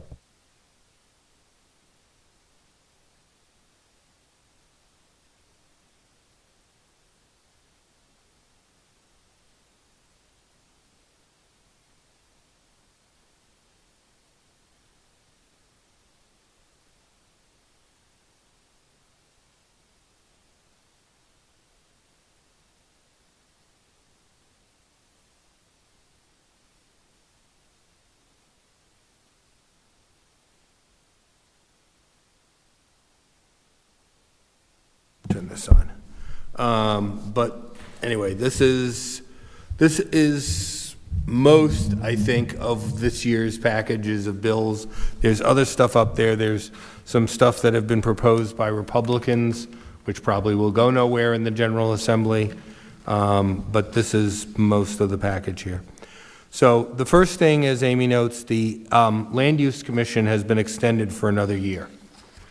Not that, and no offense, Maria, but not that the Land Use Commission is doing anything, but it's just, I think, a sign that there will be more. There'll be more of this next year. We're not doing this and done. The next thing is not necessarily that relevant to South Kingstown. It's put as tax cap, and it basically allows you, if you're approving housing, it allows you to increase and go above that 4% on the levy for your taxes if you're basically adding more housing. The idea, if you add more value, therefore, to housing, you can tax more. It's actually poorly written, because it talks about value, but the levy is not just value. The levy is the rate times the value. So I'm not even sure in the end how you would calculate this, but that's there. The next one, the big one, this is a big one, that's there, H5794A, starting on page 73. This is really an omnibus act. It says you make changes to subdivisions, but it's actually both. It's a Zoning Enabling Act and the Development Review Act. And some of these are housekeeping. incremental changes. Some of these are actually good, and then some are frightening. So as noted, the takeaway, probably one of the worst ones from your point of view is getting rid of the pre-applications being mandatory. Now pre-applications are only for if the applicant wants the pre-application. You can't require them to come in for a pre-application. So that combined with the fact that you can't deny an application being complete unless they don't provide something in the checklist, or unless it's something that they was supposed to be provided in a previous stage, is probably going to make a lot of stuff that gets to you and not ready for prime time. So some of the big things, minor subdivision, which was already up to 9 lots, now becomes unlimited number of lots if you don't have to create a new street. So if anybody's out there with a lot of land, a lot of frontage land, they basically can just, create as many lots as will fit, and that's going to be a minor subdivision, which of course will be staff approval. So, and that means no planning board involvement, no notice to Right. abutting property owners, review by administrative officer. Right. And other than the administrative officer asking, no requirement for a master plan, what are you doing with all that landlocked land in back? So, But they still would be required to do affordable. If they've got more than 6, they're. under the inclusionary, they would fall under that. To the extent we still have the inclusionary, they would be required to do that. Okay, Which is only 15%. right. Pre-application meetings, I already mentioned, certificate of completeness, basically, that's going to, as I said, be that. The next big thing is for preliminary review. Basically, as you know, for comp plans, the state permits are not required until the final stage. Well, that's going to happen for everything now. You're not going to be required to have your state permits, state or federal permits, and also they're not going to be required to submit copies of legal documents for review until final. The legal documents probably isn't that big a deal, but obviously the state and federal permits are, because a lot of times there are changes for that, and that final review is by staff. So unless they find out that there's some sort of significant change that would allow them to send it back to preliminary, it's not going. It's one more step there. So, Andy, this means that a project could be approved by a planning board without having had input on stormwater or wetlands from DEM, anything from CRMC if Yes. relevant? Yep. Yes.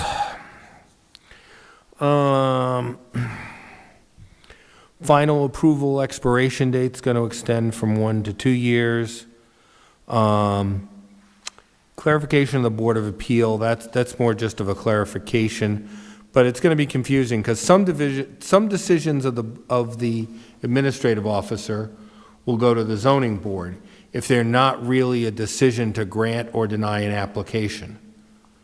So that sounds to me like, I don't know, maybe if the administrative officer denies, doesn't certify something as incomplete, and they're arguing that they really did have the checklist, then that would go to the zoning board.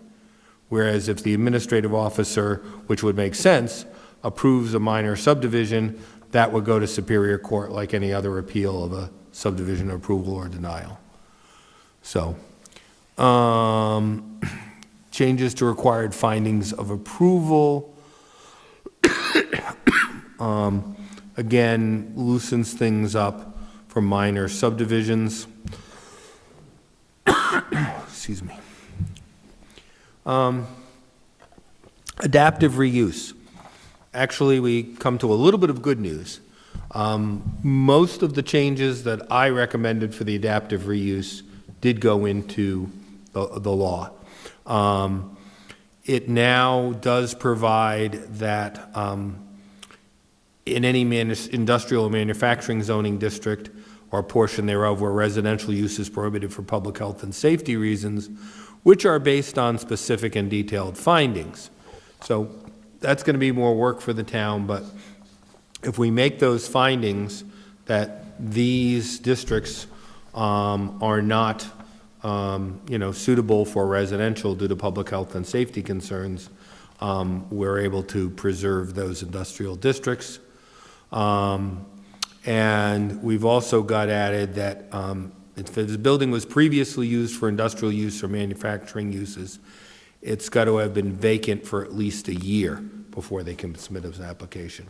So someone can't have an industrial use that's got tenants in it and say, oh, well, let me come in and apply for the adaptive reuse.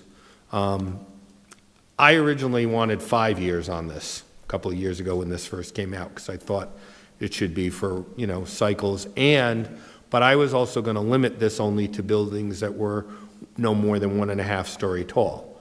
If it was a 4-story mill building, I don't expect that to become a productive industrial use again, so there wouldn't be any waiting time. They didn't take that distinction. They just said any building, and they cut the time down to a year. But at least it hopefully acts as a little deterrent that someone won't throw out their tenants. They won't they know they're going to have a year sitting before they get to convert to the adaptive reuse. So they can't even apply for it. So that's helpful there. And then some more changes to the language and whatnot. Got it clarified that it was building envelope, not footprint, and where they can expand it, that it's unoccupiable space for the building infrastructure. They can go up on the roof for HVAC, elevator towers, things like that. They can't put a penthouse or actually even a rooftop deck. That was a big thing that Newport was concerned about, because they're getting overwhelmed with rooftop decks. So everybody wants a view of the harbor. So overall, I think it's been improved, although it's, still not where I would like it to be. But manufactured homes, this now is mandatory. Anybody basically can put a manufactured home on any lot that's zoned for single-family use.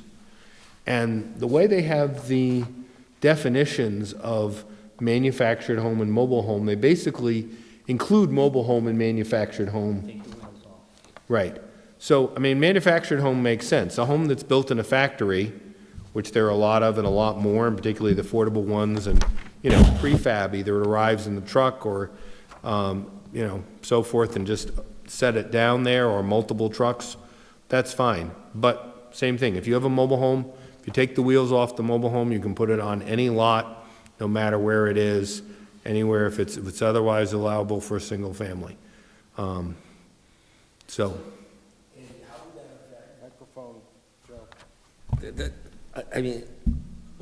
I'm just thinking about worst-case scenario and somebody doing that along with our cottage zoning and getting a lot and putting, 10 mobile homes on it. Well, they can only put one per lot. Well, if it was a cottage zoning, we allow, whatever it is, 8 or 10 lots. on Right, an they acre. could they could do that. Unless it's an oversized lot.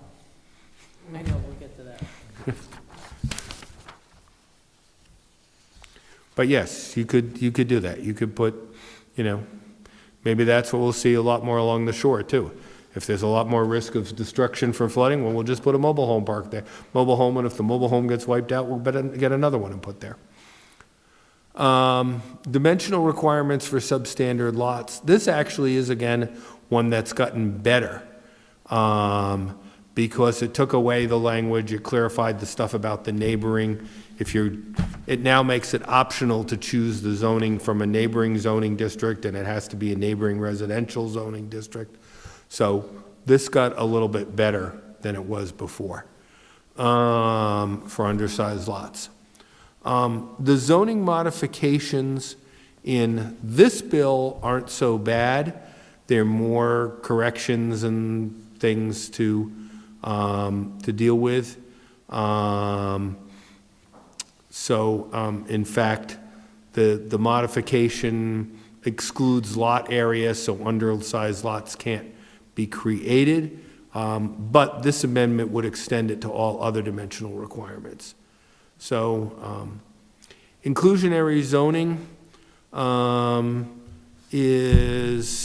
had a couple of minor changes. In one extent, I don't think it's too, municipalities shall not limit the number of bedrooms for applications to anything less than 3.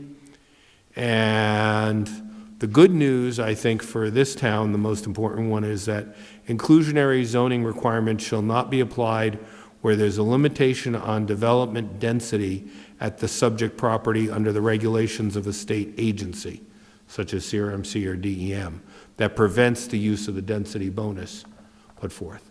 So if there's an underlying density requirement with the SAM plan, they can't take advantage of the inclusionary zoning density bonus. So that's, like I said, Would that also pertain to infrastructure capacity? probably not. Actually, Andy, under that, we require inclusionary zoning. They won't get the density bonus, but are they still required to do the percentage affordable? That Without is- the density bonus? That is a good question. I do not know the answer to that. Because it says inclusionary zoning requirements shall not be applied. Right. So if they can't be applied, It sounds like they just wouldn't have it. so that means they could not. Not have any affordable housing. But even if they did a standard development with a CRMC overlay, do we throw out inclusionary? I think so. If it So passes. some communities may just delete that Right, right. in their zoning. because- So, Unified Development Review was just clarifying. The transit-oriented development pilot program has been changed a little bit, so now that developers, not just municipalities, can apply for state funding for it. And other sort of good news, I suppose, is just amendments to the comprehensive plan that allow for an increase to new housing. You're not stuck with the only 4 amendments per year. I don't know who actually had that problem, but that's the solution there for someone who must have had it, or they probably wouldn't have come up Or with it. didn't figure out how to bundle them. So, zoning certificates. This is something we don't know where it's going to go with. As Amy and I talk about here, the description in the press release is much broader than the actual statutory language. When this originally came out in 1991, the idea was that they would be kind of binding. People would have the right to go to their zoning official. Now, the zoning official doesn't have to do anything more than look at his or her records and say, this is what the records of the town show the legal use of the property is. They don't have to go research it themselves. If the applicant provides them with material, they can review it, but they're basically saying, this is what my records show this property is for. And I think a lot of it was to deal with stuff that was non-conforming. Yeah, it's zoned single family, but it's 2-family. Do I have a right? Or more likely, it's a 2-family, but the realtor says it's a 3-family. What do I have here? You'd go and you get something that says what the use is. Like all good things, it was misused, and friendly officials were giving zoning certificates that didn't apply. So when those cases went up on appeal, judges said, oh no, zoning certificates aren't binding. They're just giving advice and they're not binding. This now comes back and seems to say that they'll be binding. But we still have this existing case law that says that you don't have the right to rely on an official, building official, zoning official, administrative official. If they're wrong, if they make a mistake, you don't have the right to rely on that if you knew or should have known that they were making the mistake. Because of that same thing, the worry about, corrupt officials who would just give a permit for anything. So I don't know what's going to happen with this over time. Developments within the urban service boundary. This is basically to allow multifamily within the urban service boundary, but this is added to the purposes of, general purposes of zoning. So is it really mandatory or not? Who knows? Co-living housing opportunities, this is to permit but not require municipalities can, what they call co-living. Basically, on one setting, it's like a dormitory. It's 4 people who don't know each other. They all have their own bedrooms, and they share a kitchen and a living room and a bathroom, or a couple of bathrooms, whatever. Or it can also be family units. It can be anything. But this would allow it to add a definition, and you could have it. Interestingly enough, it says, this section shall not be read to allow the conversion of existing dwelling units into co-living housing unless authorized by local ordinance. So it couldn't take existing family units and turn these into them. But, I suspect this is probably more for near the colleges to allow new housing to be built. That's essentially private dormitories. That's my thinking. I would like to believe that it's the idea to create co-op housing and elderly people. It's often a great thing there in a lot of communities. It's, people who are alone. It's dorms. Yeah, well, that's probably what it is for us. 5798A, attached single-family dwelling units. This is, the idea here, as I understand it, is, we'd allow 2 or 3 units stacked on top of each other vertically. We should allow them to be horizontal as row houses. Attached dwellings. But we also want to make it real easy to finance, so we put them on separate lots. So we have, and I mean, a lot of cities have this. They have Philadelphia is full of duplexes where each half of the duplex is a separate lot. There's a party wall boundary. So it's not something so unusual, but that's what they're trying to allow here. And it seems like they're not trying to increase the density. They would eliminate various yard requirements internally with them. But it's kind of confusing as to how it's written and how it may end up.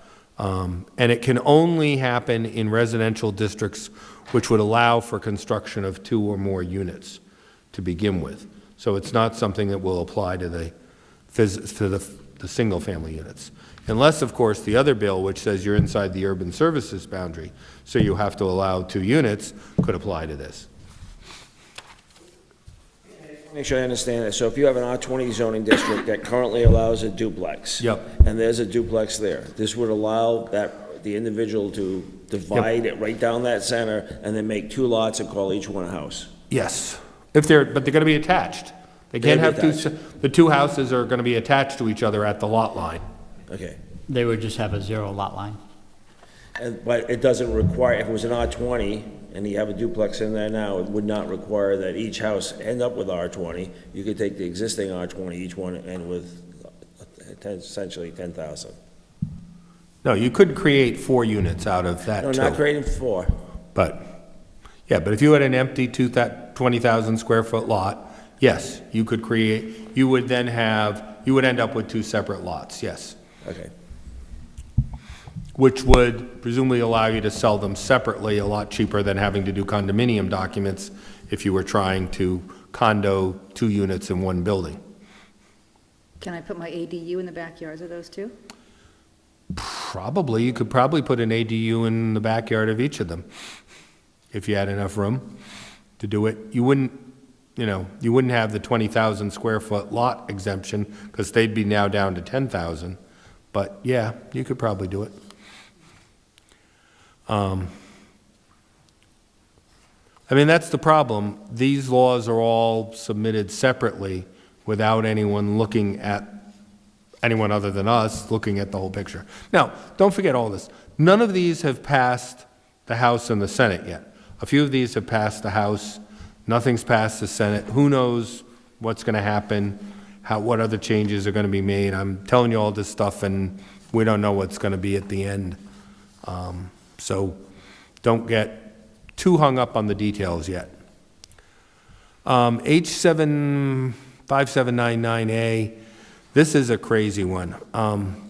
This oversized lot subdivisions. I mean, the idea behind it is if you've got a lot that's, equal or greater than 50% of the lots around you, you should be able to subdivide it. But again, it's poorly written. It doesn't say how much. It ignores the fact that once you subdivide it, you're no longer going to be larger. It doesn't focus on what the end result lot size is, which would be something to say, okay, you can subdivide it to the dimension of those lots around you, but it doesn't say that.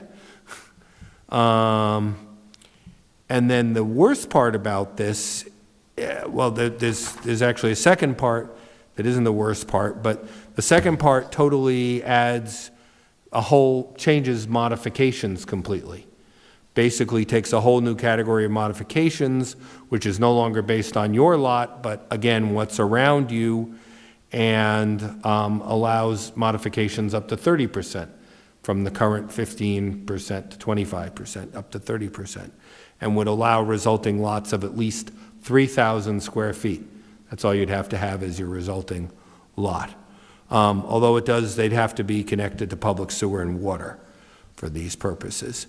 And then, what I consider the worst part of this is they both have provisions that they can be submitted or subdividable, by a licensed professional engineer, but based on other town documents like tax assessors maps and GIS maps, which are both notoriously inaccurate.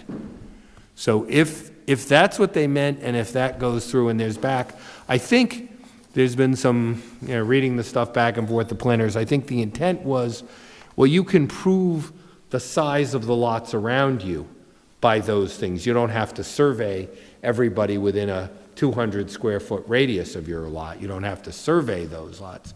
You can prove their size. But what it says is you can subdivide them. It doesn't say you can apply for a subdivision based on it, and then we'd say, okay, well, you need your survey for your subdivision, but you can subdivide it based on it.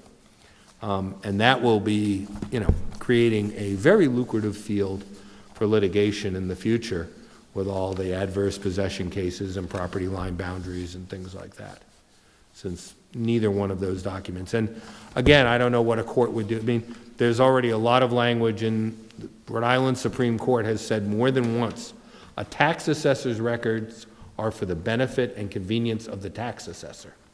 That's all. They can be, suggestive evidence, persuasive evidence of something else, but they're not at all controlling. If you have a two-family, according to zoning, and the tax assessor says you have a three-family or a one-family, you have a two-family. It doesn't matter what the tax assessor says for the land use. This would allow that kind of use, and also the GIS maps. And I don't know, I don't think our GIS technology is going to get that much better, that much faster to be accurate enough for this. So, I guess one of the more recent things I saw several people talk about we'll have to have a bold disclaimer on every subdivision that basically says this isn't suitable for title purposes or title insurance purposes, and maybe that will solve it. People who need to get title insurance won't be able to get it, even if it's allowed for subdivision. Almost done here. 5800 village mixed-use zoning. Basically, it's saying municipalities were required to adopt standards, objective standard and criteria for, mixed use and village development. But again, it says these requirements would be added to the section of the Zoning Enabling Act that sets forth the general purposes of zoning ordinances. So how does something that's a general purpose become an objective standard and criteria? Does not make sense. And then finally, LMI. There's good and there's bad here. The good is the fact that the two separate standards, one standard for approval and another standard for denial, have gone away. And there's one set of standards here that combines it.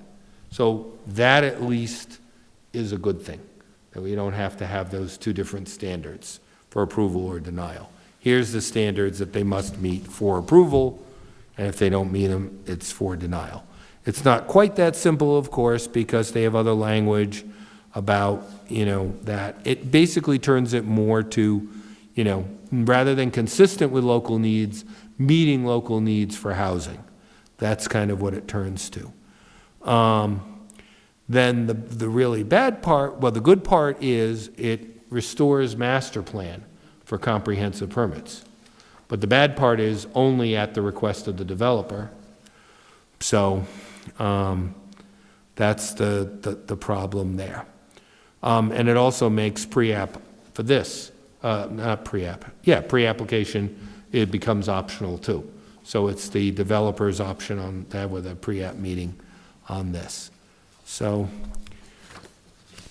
Hey, Andy, can you, on that one, the second bullet, the standard whether affordable units development are compatible, talk about that 25%. We usually try to make them the same footprint. right, now you can't.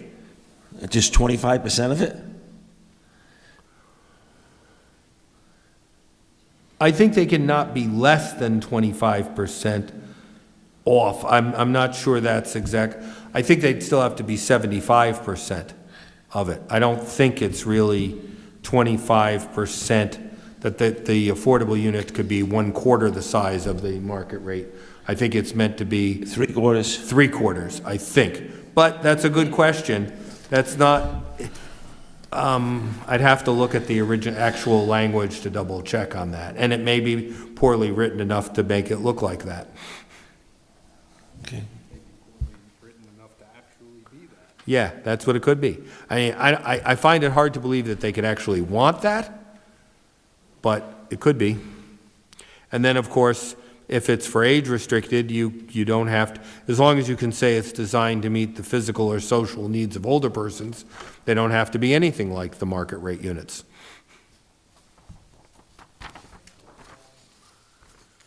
So, That goes against the principal egalitarian idea behind the whole LMI.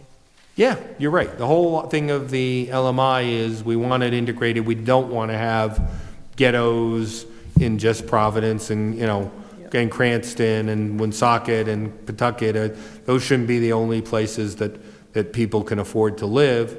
Every place should be able to afford to live everywhere, in every community, and then, but we're going to put this stigma back on you. Whether it's age restricted or not would be at the request of the developer? Or do we have any say for that? This doesn't say. I think it would be as it is now, that it's kind of part of the negotiating process. And in the end, it's the developer. If they don't want to have any age restricted, they don't have to. But if they want to, They could, yes. so we could get somebody to come in with a 16-unit subdivision, 25% LMI. They could decide they're going to do those LMI as age restricted, all four in one building over in the corner. Yep.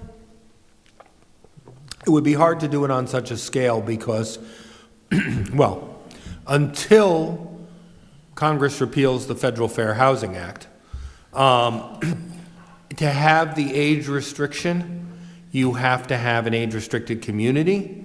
So you've got to have, one of the things you've got to have is a community center. So it's kind of hard if you only have 4 units to support a community center. So they probably couldn't do it on such a small scale.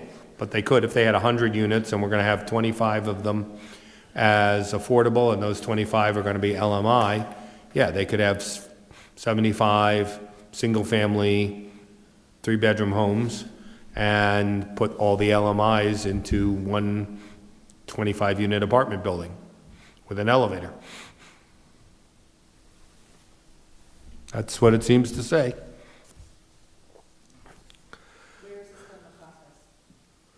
It's still, well, actually, was it going today, I think, wasn't it going? I don't know. Did it go to the House floor today or just a backup for committee? Yeah, I don't know. It might have passed today from the House or not. Not in the Senate. not the Senate, but might have passed the House. State-owned vacant properties. This is hard to say if it's a big change or not. There's already a part of the law that talks about if there's a conflict with the comprehensive plan between the interpretation of it with the state and the municipality, and there's already a process for going to the State Planning Council. Interestingly enough, it's been in the law for 20 years.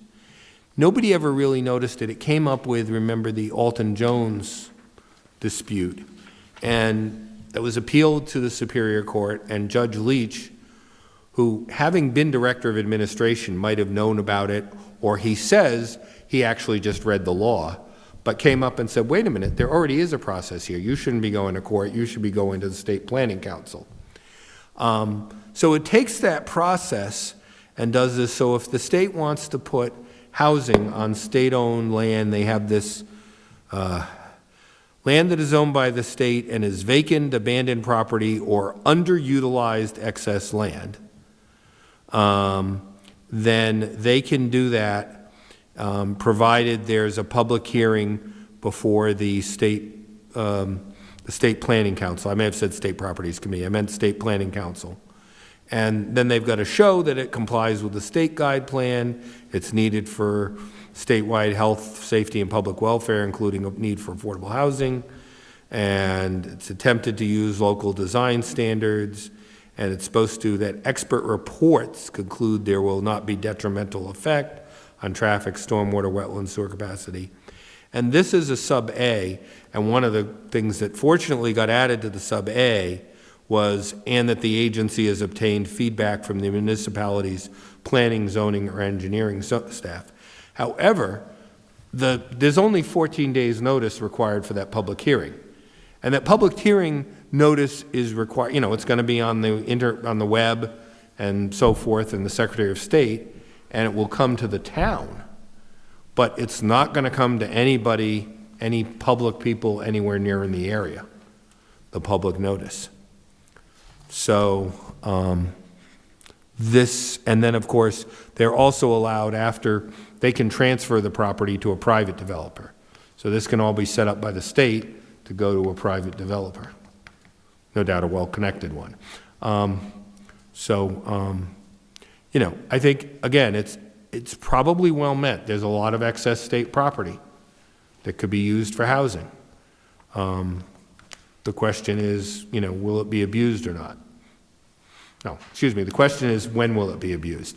Right, and theoretically, not necessarily any review by particular state agencies. That's correct, other than the State Planning Council, yep.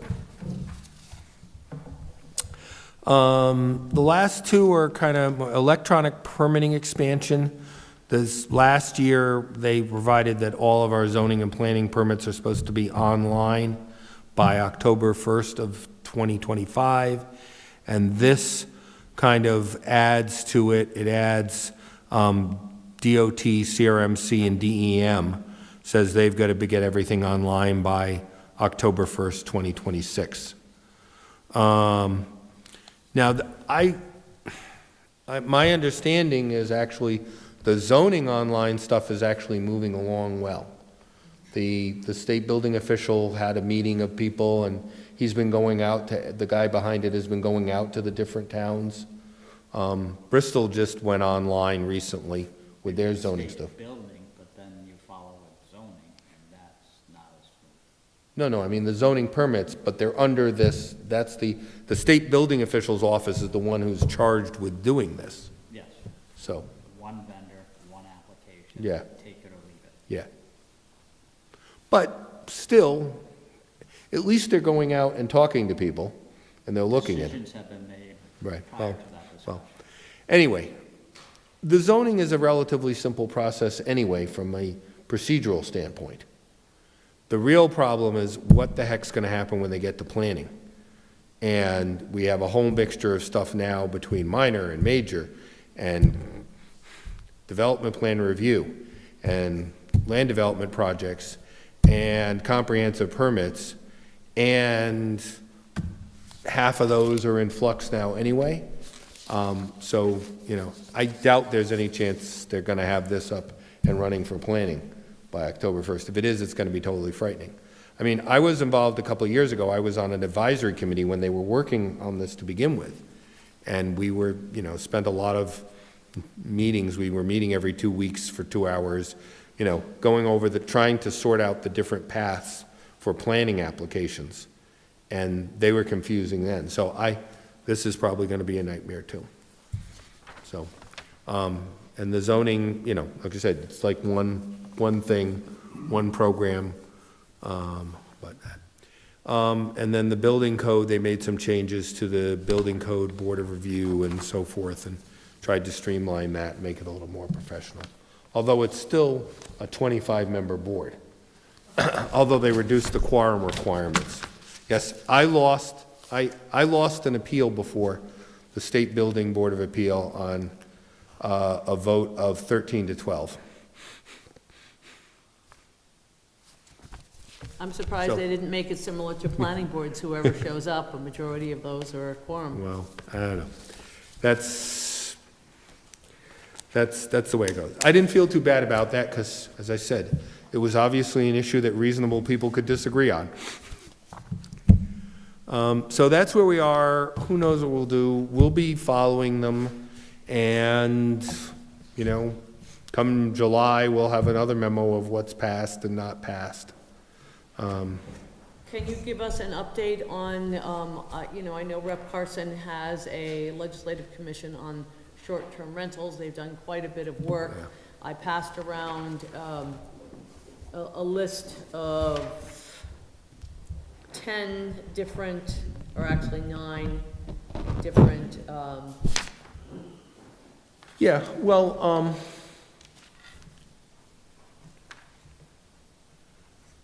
the big thing. issues that, Well, first of all, totally unrelated here, these laws, but one of the good things in last year's law is the fact that the ADU statute has an explicit prohibition on ADUs being either becoming short-term rental or being on a platform, an online platform. So that's at least one of the good news, is that ADUs, there's a legal mechanism to prevent them from becoming short-term rentals. So that's the good news.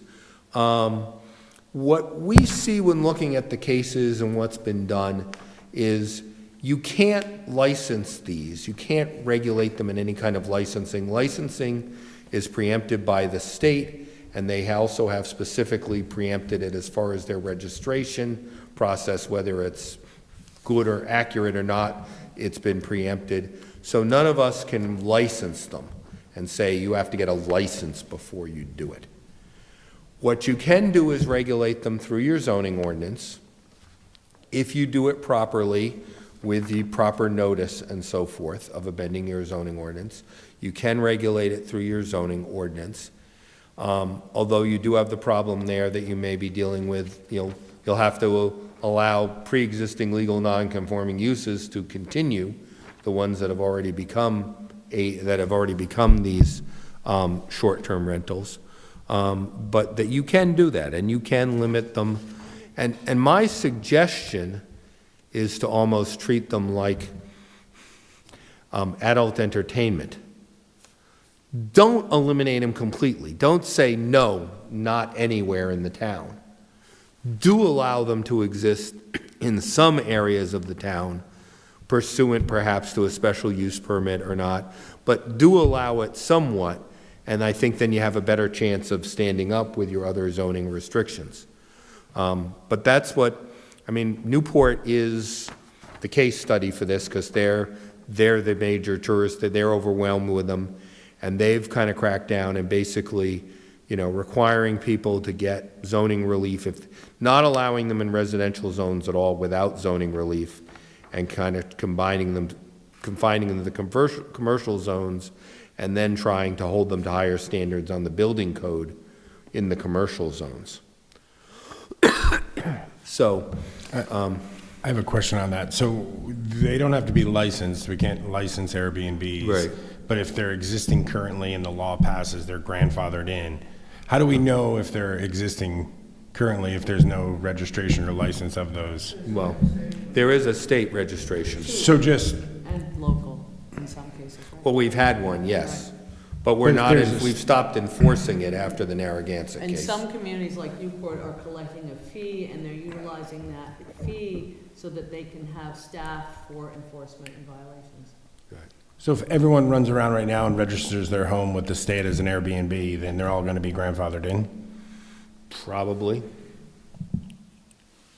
But didn't we discover here in town that there's a lot of ones that are not registered with the state? Exactly, right. So So does the those- town then have some kind of vehicle to chase down the Well, scoffers? Not yet, but there, I mean, what you can do, there are companies that you can hire to, basically, they have their software programs that search the net to find these listings, and then match it, cross-reference it with local databases to try to find out the location of it and so forth.